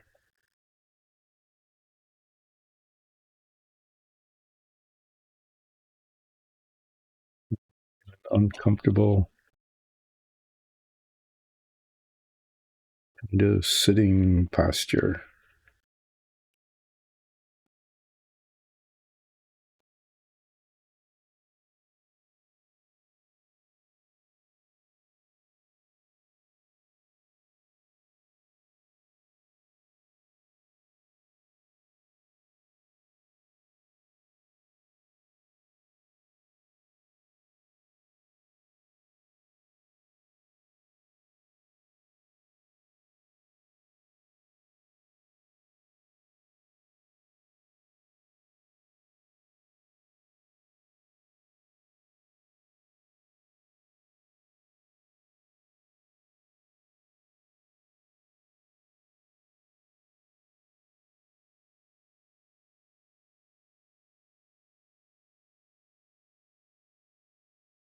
Well, as usual, nothing really fits very well.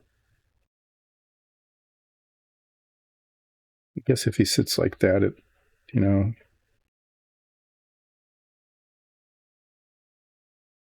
think that'll. I just need to stop playing with it. This is what it will be. It will be what it'll be. And he'll be sitting like that in his chair, and Sulu will have his arms crossed. Thanks, camera guy.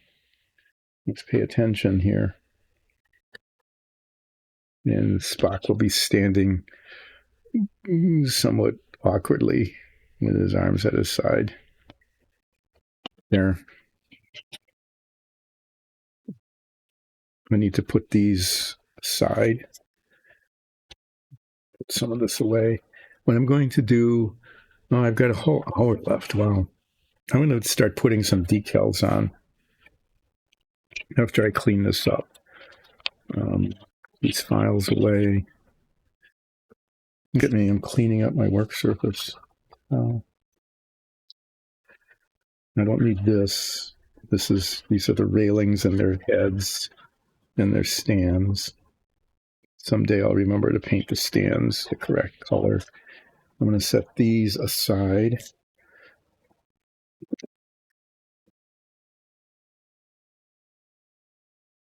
I want to put the headless guys way up over here, out of the way.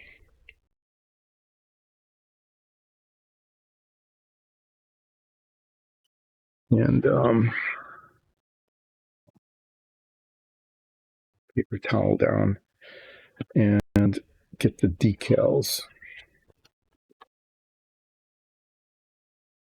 And I need to get my decal cutting scissors.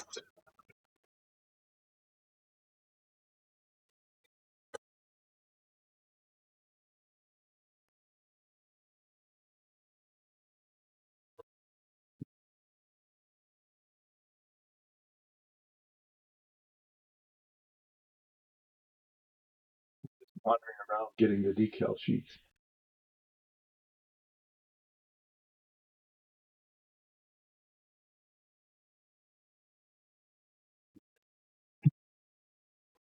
So the decals I'm going to be putting on first are the simplest ones. I'm going to be putting these on down at the bottoms here. Each one of them is the same. There's 9 of them. They're all decal number 23 on the decal sheet. It happens to be 9 of them. Okay. As you can see, each of the control panels is somewhat different. And there's 8 of these, and it doesn't look like they need to go in any particular order, which is kind of interesting. They just need to go onto the correct ones, and then the display screens, 9 of those too. Yeah, they all need to go in the right places. So there's just a lot of these that need to be put on, but decal number 23 are all of these, and they go inside these boxes down here. And I'm going to do that because it's near the end of the stream, and it's something that I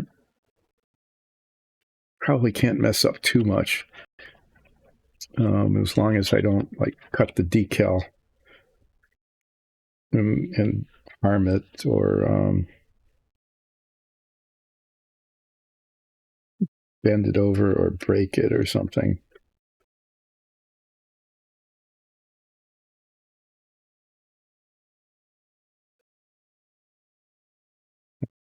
Take all of these number 23s off of the decal sheet so that I can put the rest of the decal sheet safely away from the water and whatever else happens here while these are being put on. So say goodbye to the decal sheet.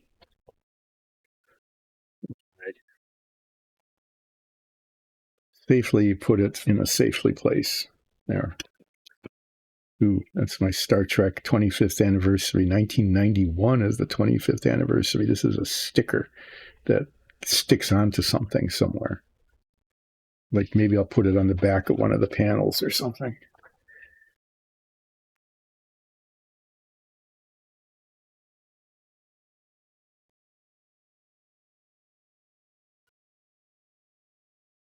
In anticipation of this, I got some clean water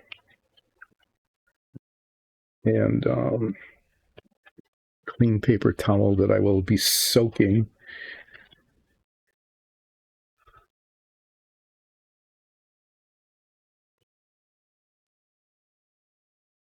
Check to see what's going on here. It's just really been busy. Everything's busy all the time.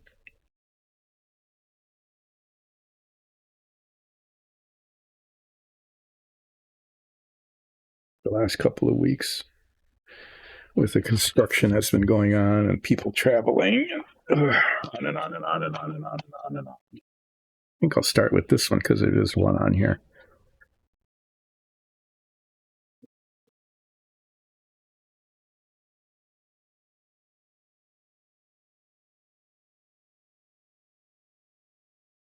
So these decals always have the decal material, the shiny part is always extends way past the painted part. And one is supposed to very carefully cut that as close to the painted part as possible, which I am going to attempt to do.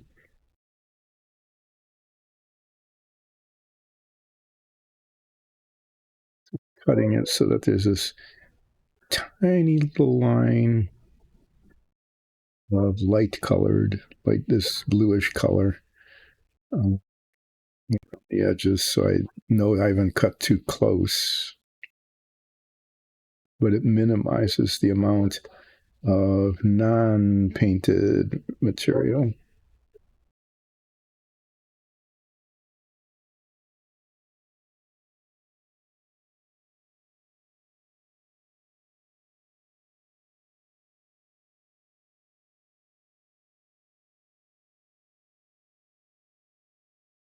There are things that need to be said every time I do a decal, right? It's like there's always a cliche thing. Well, the cliche thing with this is that you would think that they would come out more quickly. So this fits in the frame like that. And it fits pretty well. And there's 9 of them, and just see how many of those 9 I can get done in 50 minutes. And then this is going to get saturated. So when I've learned this, I actually read about it, is here. I'll always see what's going on. Is instead of just letting it sit in the water like this until it comes off, and then it separates, and sometimes it'll float to the top or the bottom or get lost or tear, or the worst thing is that it folds back in on itself. Okay. Try to keep these things out of the water. Is let it set on a wet paper towel until it's ready to come off.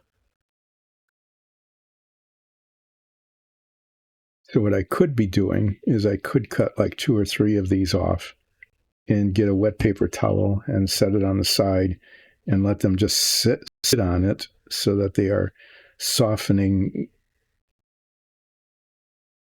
in parallel rather than in series. But I want to get one of these on first to just see how it goes. And I might try that. I might try to do 2 at a time, kind of.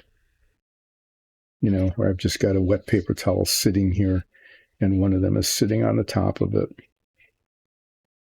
just soaking away. It might speed things up. Not like I'm really in a hurry, but I also don't want to spend the entire part of my life waiting for decals to get ready to come off.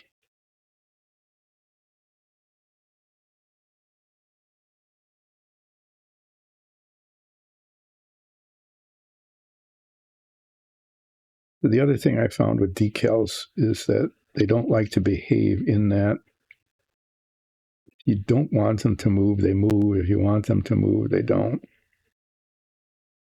So I want this to be, centered in the frame without wrinkles and not be tilted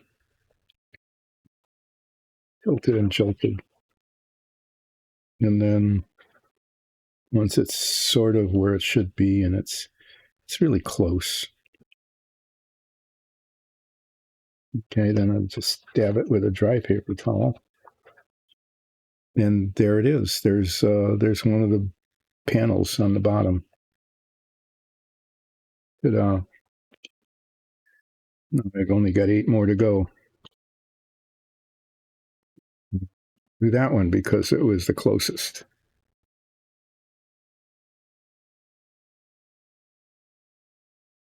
Cut out 2 of these this time.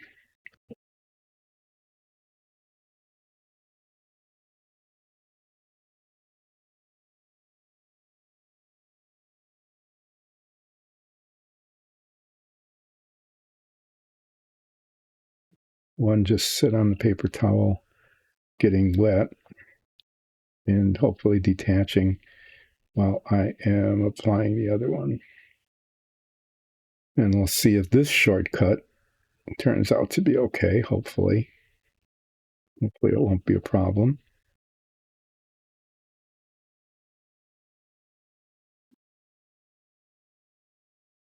The red line thing worked okay anyway. They look adequate.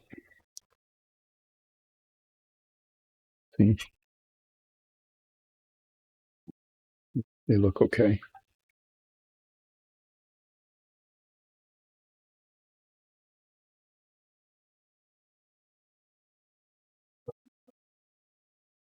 After I'm done with the painting stream, I've just got all sorts of stuff I have to do outside, which mainly involves cleaning up dirt left by the construction crew. Not real happy about that. And when I say dirt, I mean literally it's dirt. They were digging to put support posts in, and the dirt just piled up in places where it's very much in the way. And just put these in for just a couple of, periods of time. couple of little short periods of time.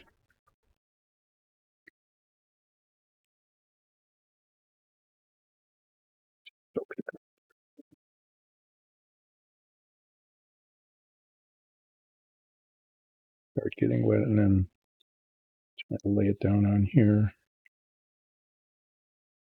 I can see that that's really not going to work because it doesn't flatten out. When I hold it down like this, I can flatten it out. It's being held, but on its own, it just curls up. So I'm not sure that that's going to save any time at all.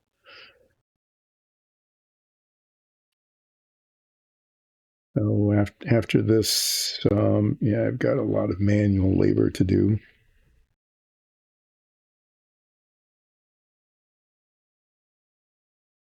See how that goes.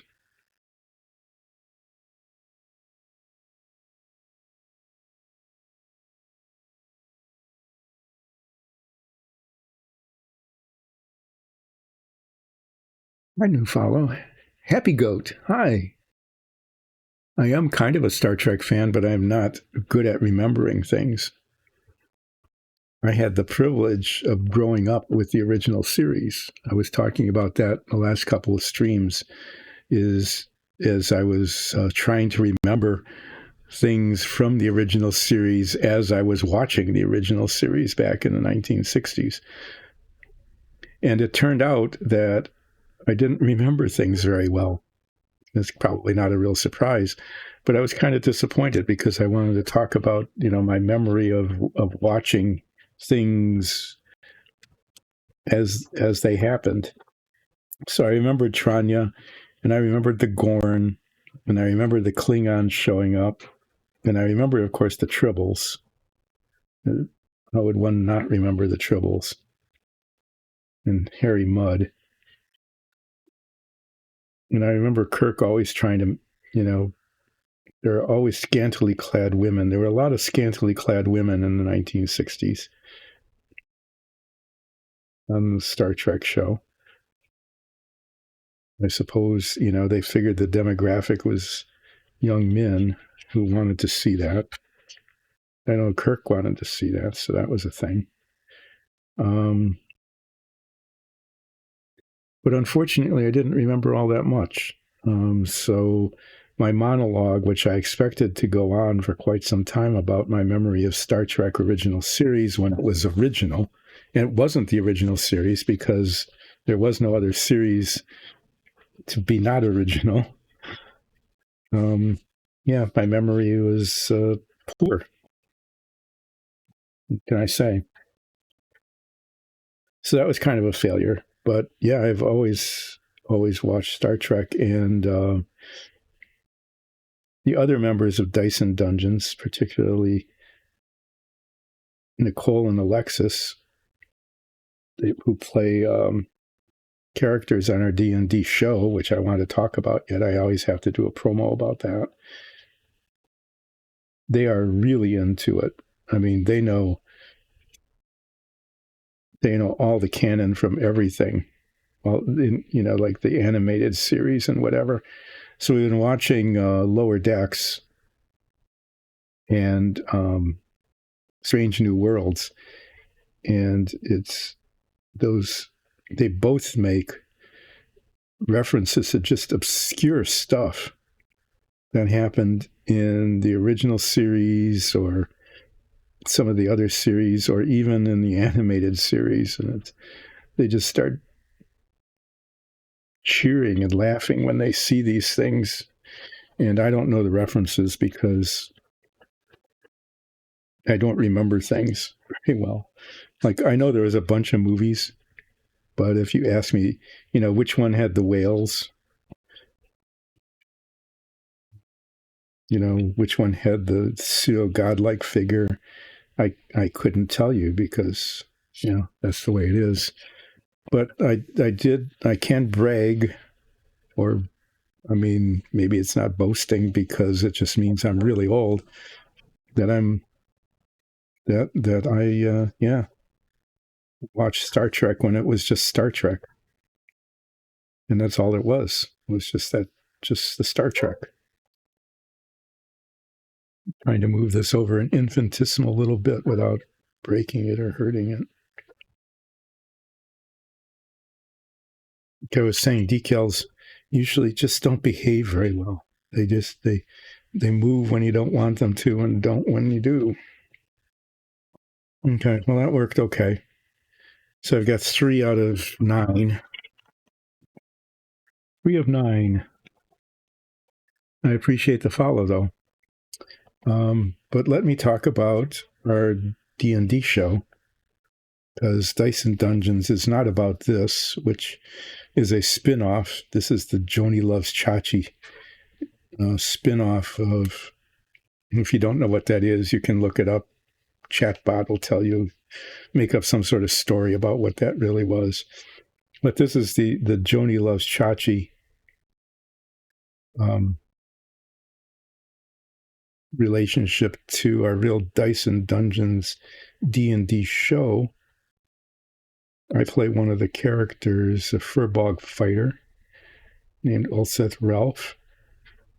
The other members play Zoya Ansul, a changeling druid, Nines, a tabaxi bard, and we have an NPC member of the party, Holwyn, Elven Ranger. And our show is actually really pretty amazing. We do a great job. Our DM is a wonderful voice actor. She just makes the show come alive with the portrayal of various and sundry NPCs and adversaries and things of that sort.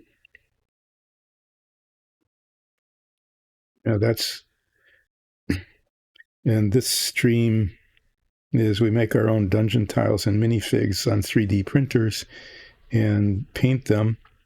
And this stream started because we started streaming the painting of the things for the show. And then we had all we needed for the show. And the DM said, well, keep streaming anyway. And so I've been building models. Mostly up until now, I've been building nostalgia models. I've been building models I built when I was a kid. Not the same model. Okay. Not the same model because, those were already built when I was a kid. But I was able to buy either replicas of them on, resale sites, or I was able to actually, in some cases, like the Renwell submarine, buy kits that were actually old, that were the same vintage as the kits I built when I was a young teen. So that's how this got started. But this one is the command bridge of the Enterprise. And I'm working on the details for these display panels, control panels for the. And after they're done, they will be assembled onto the ring, which is sitting over there. And then I'll have a model that will be too big to display anywhere. I don't know where it's going to go. I don't even have a box in which to store it somewhere, like I have with some of the other models. But that's a to be seen issue, to be dealt with a little bit later issue.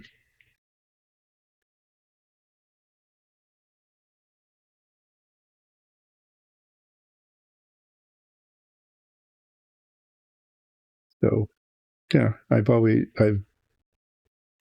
have to say, I have my favorites and my least favorites. I never really cared for the series Enterprise. Okay. I didn't really like that. I haven't really watched much of it, which means that I'm out of touch with some of the canon.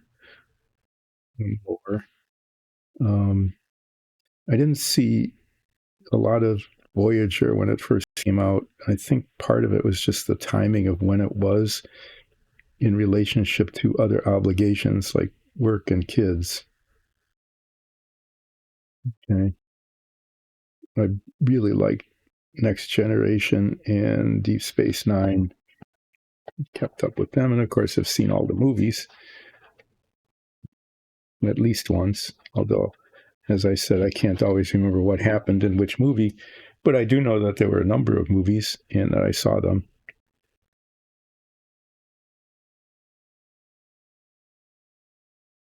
Okay, well, this technique is working okay. The keeping one wet while the other one is being applied.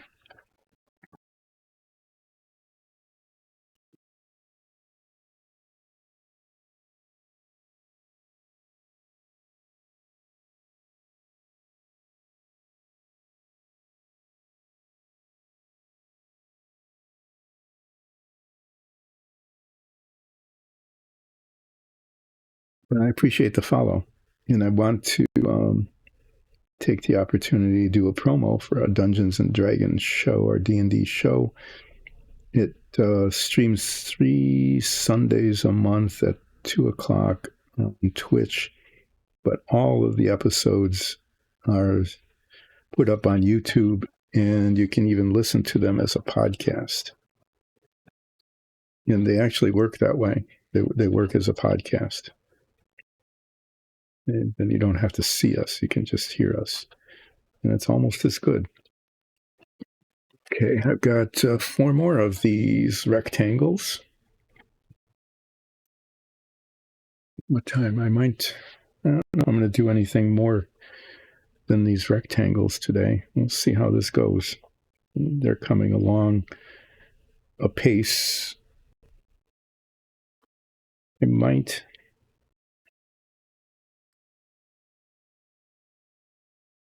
I'm not sure what I'll do the rest of the time. Sometimes I do a demo of our dungeon tiles, but I'm not going to do that today because I'd have to move them up here, and they get knocked into stuff, and I don't want to do that. I'm going to take a chance, breaking something.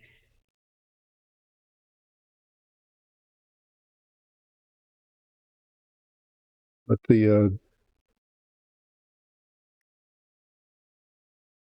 so they said start building models, and when I retired, I bought like 30 models, of which I built none, because I thought I would have a lot of time, and I didn't.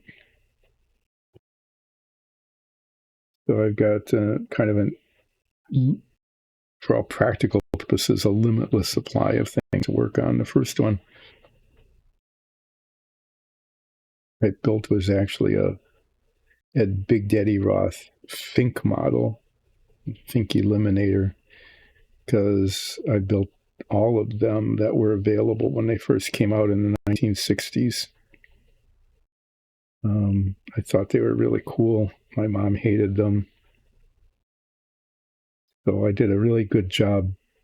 I custom mixed paint and filled in the gaps, the seams and everything. They were the best models I built when I was a kid, but she really hated them, I have to say, and threw them all away. But I built one of them, and that was not a big hit on the stream. Apparently, there is no following. There's no significant following for Ed Big Daddy Roth anymore. It's just not a thing. Rat finks are not a thing. Rat fink derivatives are not a thing. Popular thing. So that didn't work. But the next model I built was a Renwall cutaway submarine. I think there were like at least 4, maybe 5 versions of that. The one I built was the original, the George Washington, which is the prototype Polaris launching ballistic missile submarine, the first boomer.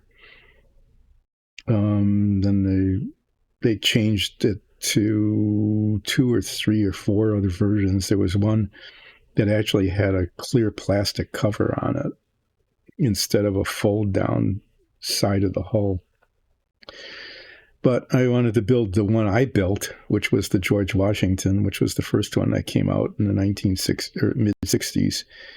It's a very elaborate model. I needed to buy 3 kits, original kits from that era, from that time, because they, in order to get an original kit that wasn't started at all, it's extremely expensive, but one can buy kits that were started or possibly incomplete. So I bought 3 of them for less than the price of one pristine. And it turned out that there were enough parts in the 3 kits to build one submarine. So I've got a submarine sitting over there that came out much better than the one I built when I was like 13. And then I built an Apollo stack, which is actually still not quite completed. I have to put some decals on the command module.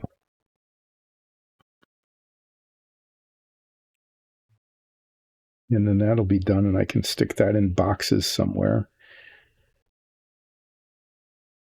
And then I built the Savoia S-21. That one is the one that has come out the best of any that I built.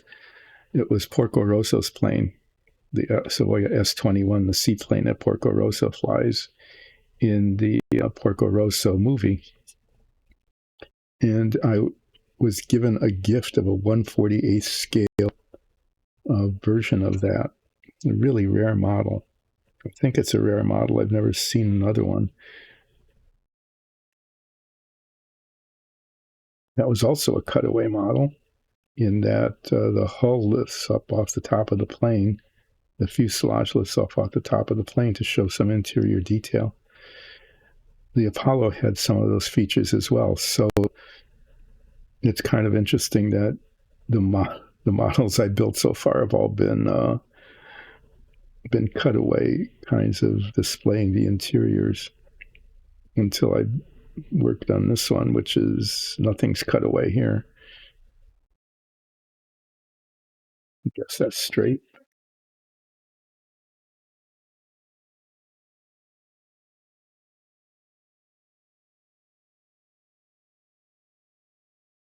Fortunately, this is just water. Otherwise, it would be a huge mess.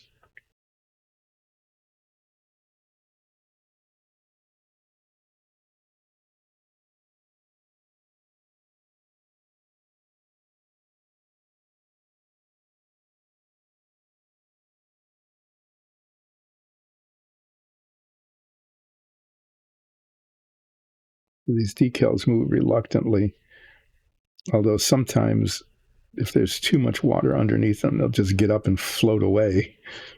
I've had that happen.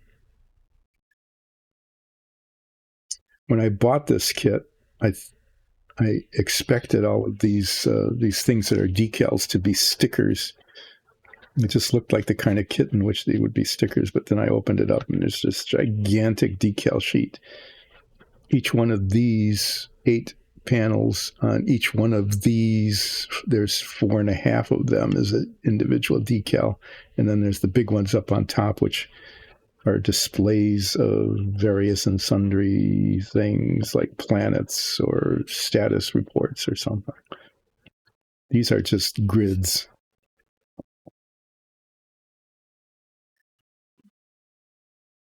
I've got 2 more of those. And then I'm making a mess out here. Can't see it all, but you can't see much of it at all. The camera is just in the wrong place. My producer and camera guy just don't pay attention. You know, you'd think that they'd do a better job now, since this has been going on for some time, but they just aren't very competent. Sometimes they don't have the camera focused on what I'm doing.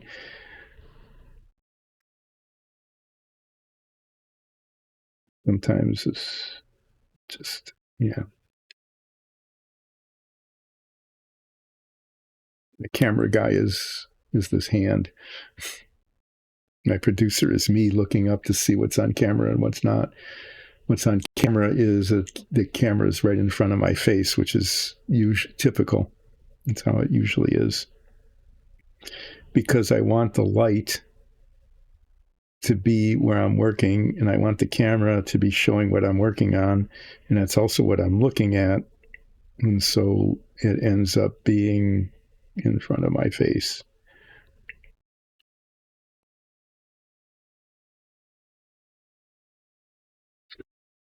When I'm done with these, I still have almost a half hour left.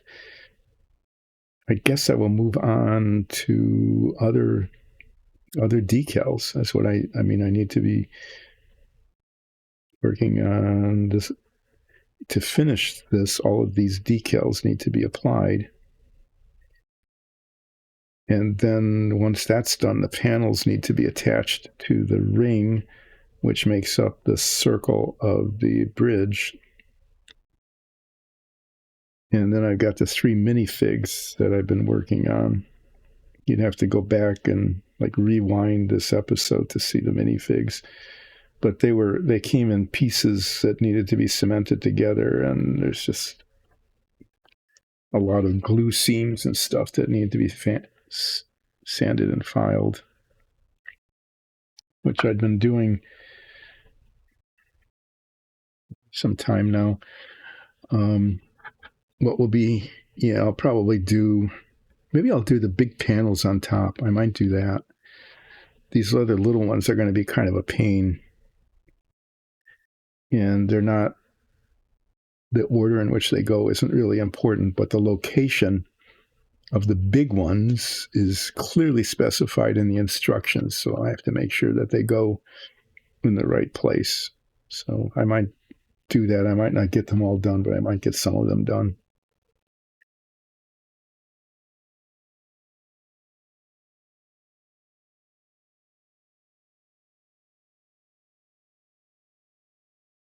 So yeah, I built a submarine. I built the Apollo stack, which was the service module, command module, escape tower, the 2 parts of the lunar module, and the fairing that holds the lunar module. Is a really cool model.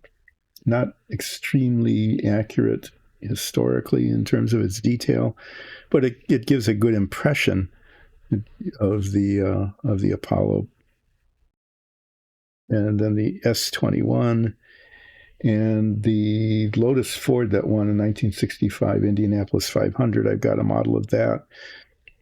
The work on that was suspended while I got new decal sheets, because the decals that came with the kit were for the 1964 car, not the 1965 car.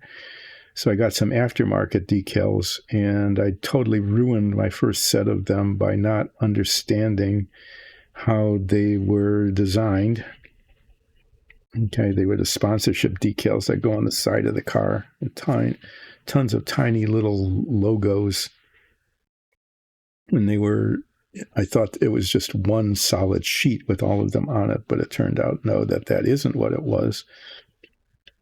Each one was individual, and when I pulled them off of the paper, they just scattered, and then I had to order new ones. And those just arrived a couple of weeks ago while I was building this, which I started building while I was waiting for decals. So after I'm done with this model, which will be probably not next week, but maybe the week after, it's getting close, getting pretty close to being done. Once I'm done with this, I'm going to go back to the Lotus Ford and finish that. And I've got 2 decals I need to put on to the Apollo command module, which I haven't done. I mean, it's not a big deal getting them on. I just haven't gotten around to it. And then that'll be done. So I would actually finish the submarine and finish the Apollo and finish the Savoia. That's 3. Well, I haven't finished the Apollo, but I will. 3, and this one is 4. And when I finish the Lotus 5, it'll be 5. And if I count the Fink, that will be 6. And then I need to decide what I'm going to do next after that. I'm pretty sure that what I'm going to build after that is a 1/48 scale X-15 That was another thing I grew up with. I grew up in the space age when the real thing. I got to watch a fail to get a satellite into orbit over and over again with the Vanguard program when the Russians succeeded. We got to watch, live telecasts as much as they were of the suborbital and orbital flights, the Mercury and Apollo and Gemini capsules. I got to wake up in the middle of the night to watch the landing on the moon. But I also got to see the development of just amazing aircraft, because at that time, things developed really quickly and in amazingly, almost magical ways. And one of those things was the X-15, which is a rocket plane that, the first astronauts actually were X-15 pilots, because several of the X-15 flights flew into what was officially recognized as space. They flew up high enough to do that. And I was just so impressed by it that I actually built a couple of models of the X-15 when I was a kid. They came out pretty crappy. And I didn't build them very well. One of them was kind of cool, though. The X-15 was launched from the wing of a B-52 bomber. And there was one model, a very, very small scale model, that was a B-52 with the X-15 hanging off the wing. That one, actually, I should actually look for that. That was actually cool enough that it would be worth finding again and building. It's a nostalgia thing. I built a lot of models when I was a kid because I wasn't very social, and I got to hide in the basement away from the rest of the family and build models. And, I guess that's what I'm doing now.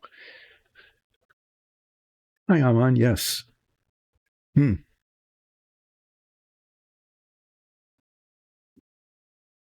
The exit things flew at a time when you didn't have fly-by-wire hydraulic controls or anything. Yeah, they actually had to do that, and there wasn't any computing power worth speaking of. It was amazing that people survived. I mean, it really is amazing that people survived the kinds of stuff that was done back then. But the X-15 was an extremely successful program. There's still two of them around. I know there's at least two. I think they built three. I can't remember exactly how many they built. I think they only built three, maybe four. There's two of them I know exist. One is in the Smithsonian. I'm looking for decal. Here. Come on, camera guy. Show them what I'm looking at. I'm looking at, this is the weapons control panel. It's a small one with just one panel on it. And I can tell it's number 18. I didn't have to put the number on because it's the only one that's that size. And I'm looking for decal number 12 because 12 is the one that goes on that. 12. Really? Look at what they put on the weapons control panel. What is that supposed to be? I'm going to shoot at the blob. Fire phasers at the blob. It's like a D&D joke. I cast fireball at the darkness. But that's definitely number 12. Because that's 13, 14, 15, 16, 17, 18, 19, and 20, which go on those.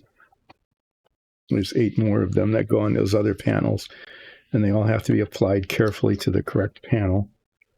But number 12 which is the weapons control station, has an amorphous purple blob. I would have thought maybe, they'd have like what would it be in the original series? Romulan, maybe? I think they had.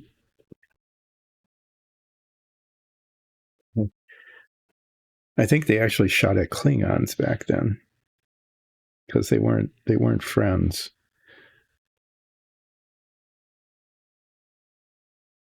But this model has the weapons control station showing a blob. None of the other decals would make sense anyway. I mean, none of the other ones would be anything that you would shoot at. So maybe even photon torpedoes had to be fired at this because it looks like a pretty big blob.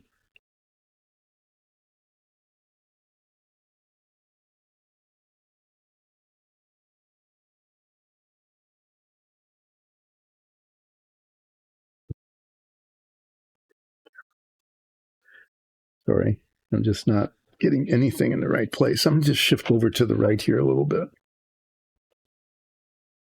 So I'm more or less on camera. And still, I have enough light to see what I'm doing. Yeah, does it matter which way the blob is oriented? It looks better this way. I think it definitely looks better this way. Not that,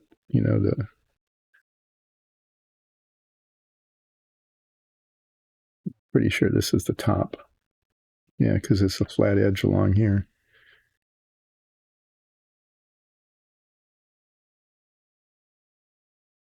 So yeah, I'm pretty convinced that the next model I'm going to build, which won't be for a while because the Lotus Ford actually is still going to take a long time to finish. The decals alone are going to take a long time because there's so many tiny little decals that need to be put on one at a time.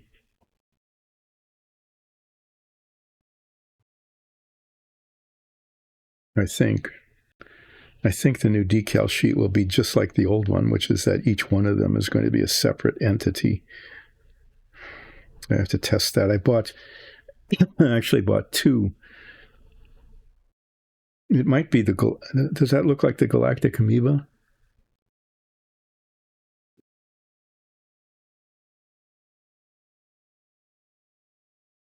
Yeah, I mean, this is just a big giant purple thing on the weapons control panel. So I don't remember what show that would have been in. Which episode, but that's what it is. And maybe they're not shooting at it. Maybe they just, they put it up there because it might be a threat, because something like that.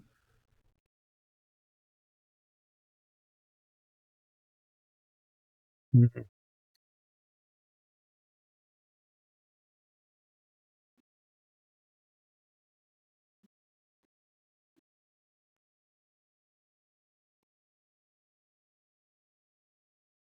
Just seeing a flaw in one of the decals, a little bubble.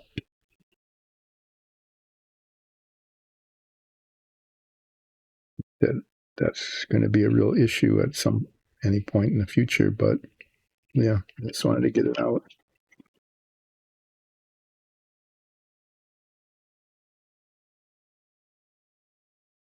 With these larger decals, they take a long time to soften up and come off, but they also have an increased opportunity for having bubbles in them. A cave system, it might be. Yeah, it might be something below surface. I don't know. It's colorful. It's purple.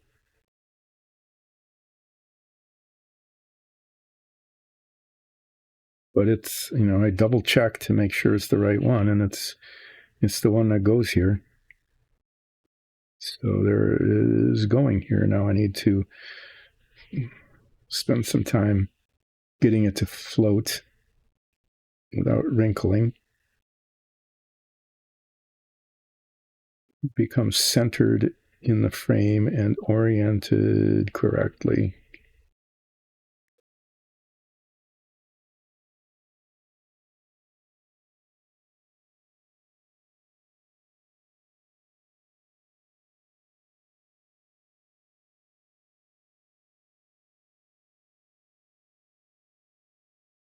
Decal's a little too small for the frame. It just is, leaving too much room around the edges.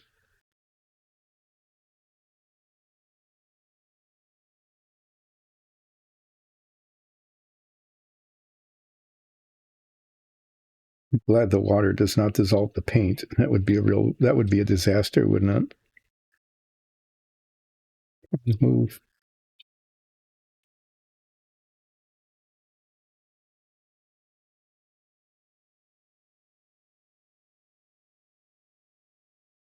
So does that look okay? Does that look like it's in the frame? It looks pretty straight, doesn't it?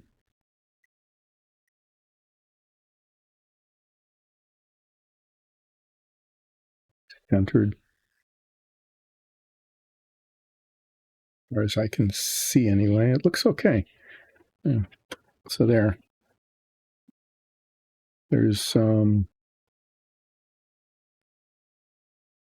a purple blob thing on the weapons control station.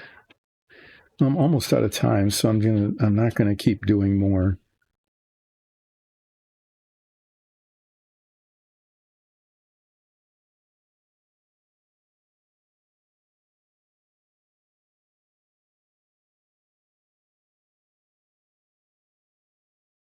A little bit of a lump there. I'm not sure if that's something underneath it or a bubble or who knows what. Who can tell with decals? This model is definitely the model that, like I said, you need to look at it from at least 18 inches away under kind of indirect lighting, because no matter what, there's just things that are not perfect about it. But that doesn't look too bad. I think that's not, no bubbles.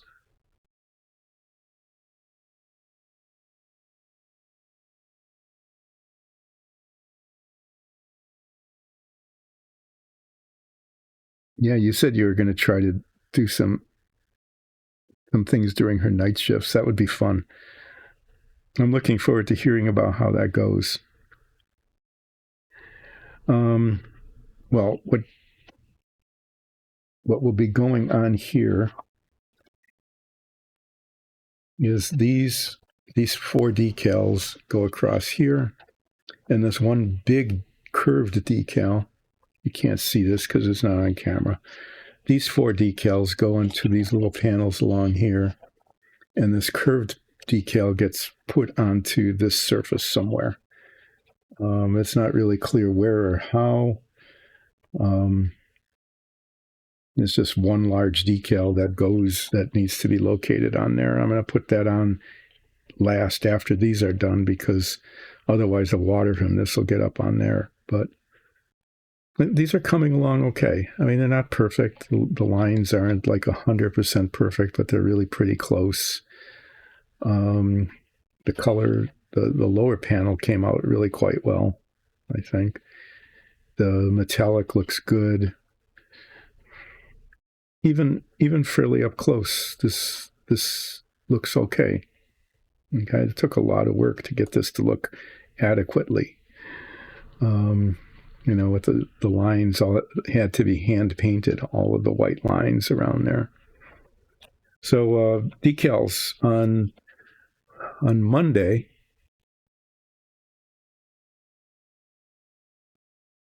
Really, that would be funny.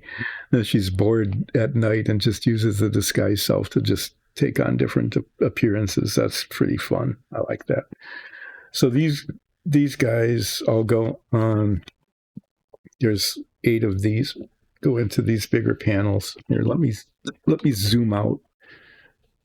There, you get a a better view of the things that yet need to be done.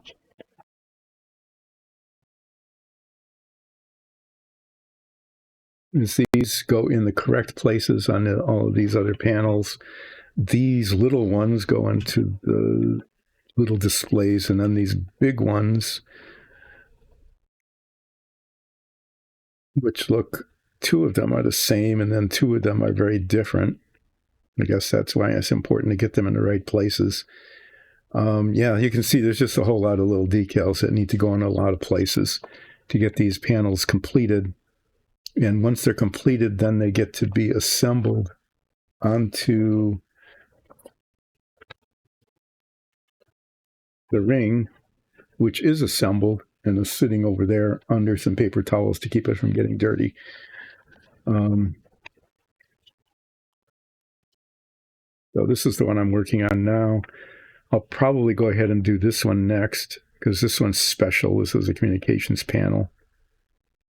Okay, that one is kind of special. And what I need to decide, no, I don't know. I might either end up putting all the big ones on first, or maybe I'll just finish. I might just finish one. Like I'd put these 4 on next, and then that, and I'll finish the weapons control panel, and then I'll go to the communications panel and finish that one. Okay, and then the rest of these are numbered by which decal goes where, but you can't tell until you look at this down here to see which, this shows which decals go on these 3, but you don't know what these 3 are unless you look here, and they are 10, 12, and 14. And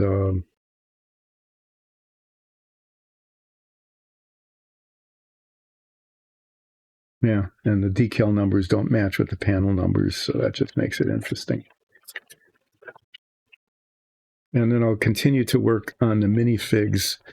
On Monday, I'll be putting more decals on, and I'll be working on the Kirk torso minifig in an effort to make the shoulders not look like they're, I don't know, falling off, I guess. I'm going to get up. I'm going to put these decals away carefully in a place so that they don't get hurt between now and Monday. Be right back.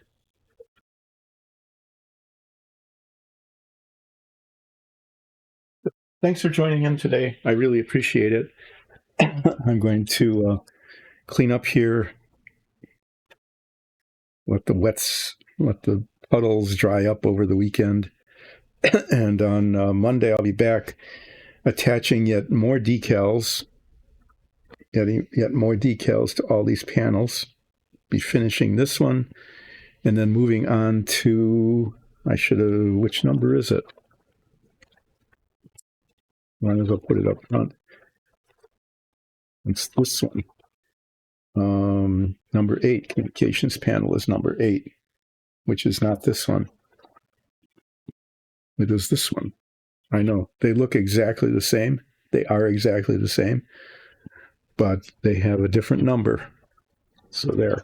So what I'll be doing on Monday is I'll be finishing the weapons control panel by applying the next 4 or 5 decals, and then moving on to the communications panel, which is panel number 8, which is this one. Double check to make sure that, yes, from the view A, from the top, this is the elevator, that it's number 8. Double checked. Check twice. Number 8. Okay. And I'll be putting the 11 decals, the 11 remaining decals on the communications panel. So on Monday, I'll be finishing the weapons and then this one, and I'll be working on Captain Kirk's torso, where those arms have just been attached, but they are these big gaps. So I'll be putting some filler putty in, letting that dry. I'll probably do that early in the stream, is putting the filler putty in, because it will dry enough that I'll be able to sand it down by the end of the stream, and then I'll be able to prime it. Yeah, so that's what's going to happen on Monday. And if there's time after all of that,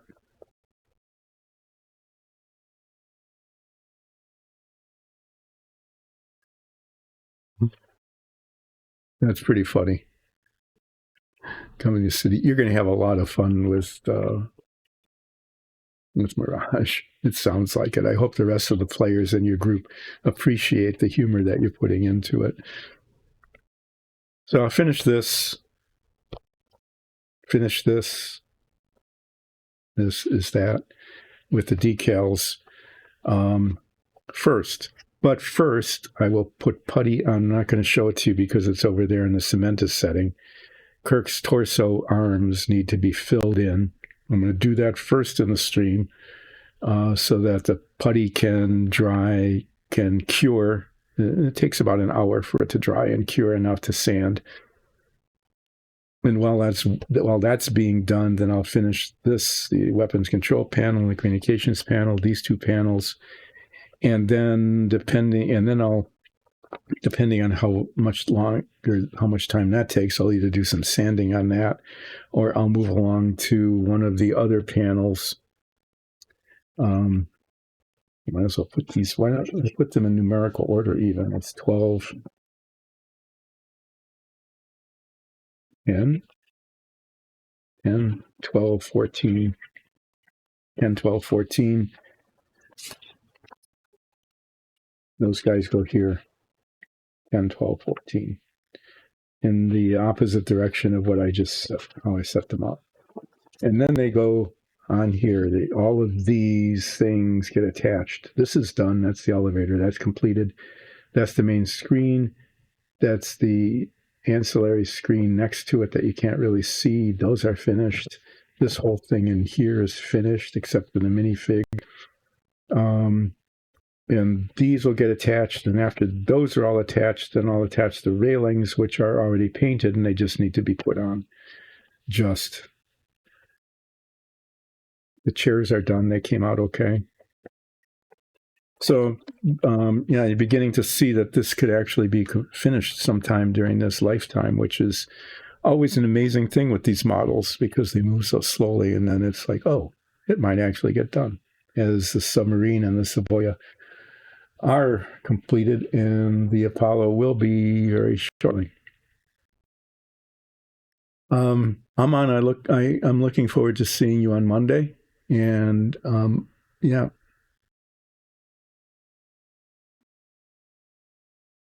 Okay, yeah, her humor. Yeah, if you're dealing with all sorts of terror and horror in the setting, then I think that humorous activity on her part is going to be really important, just for everybody in the game, as characters and as players. Yeah, I will see you on Monday, and I'll be doing what I said I was going to do in terms of applying decals, getting Kirk's body to look okay, and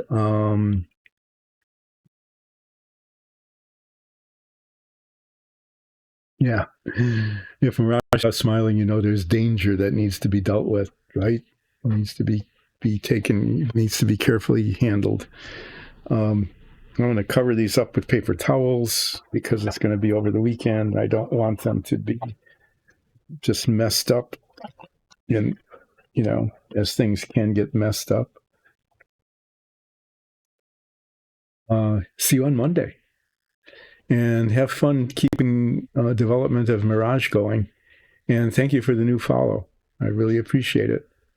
And yeah, I've got an aspiration for Monday. We'll see how much of that I actually am able to accomplish. See you then.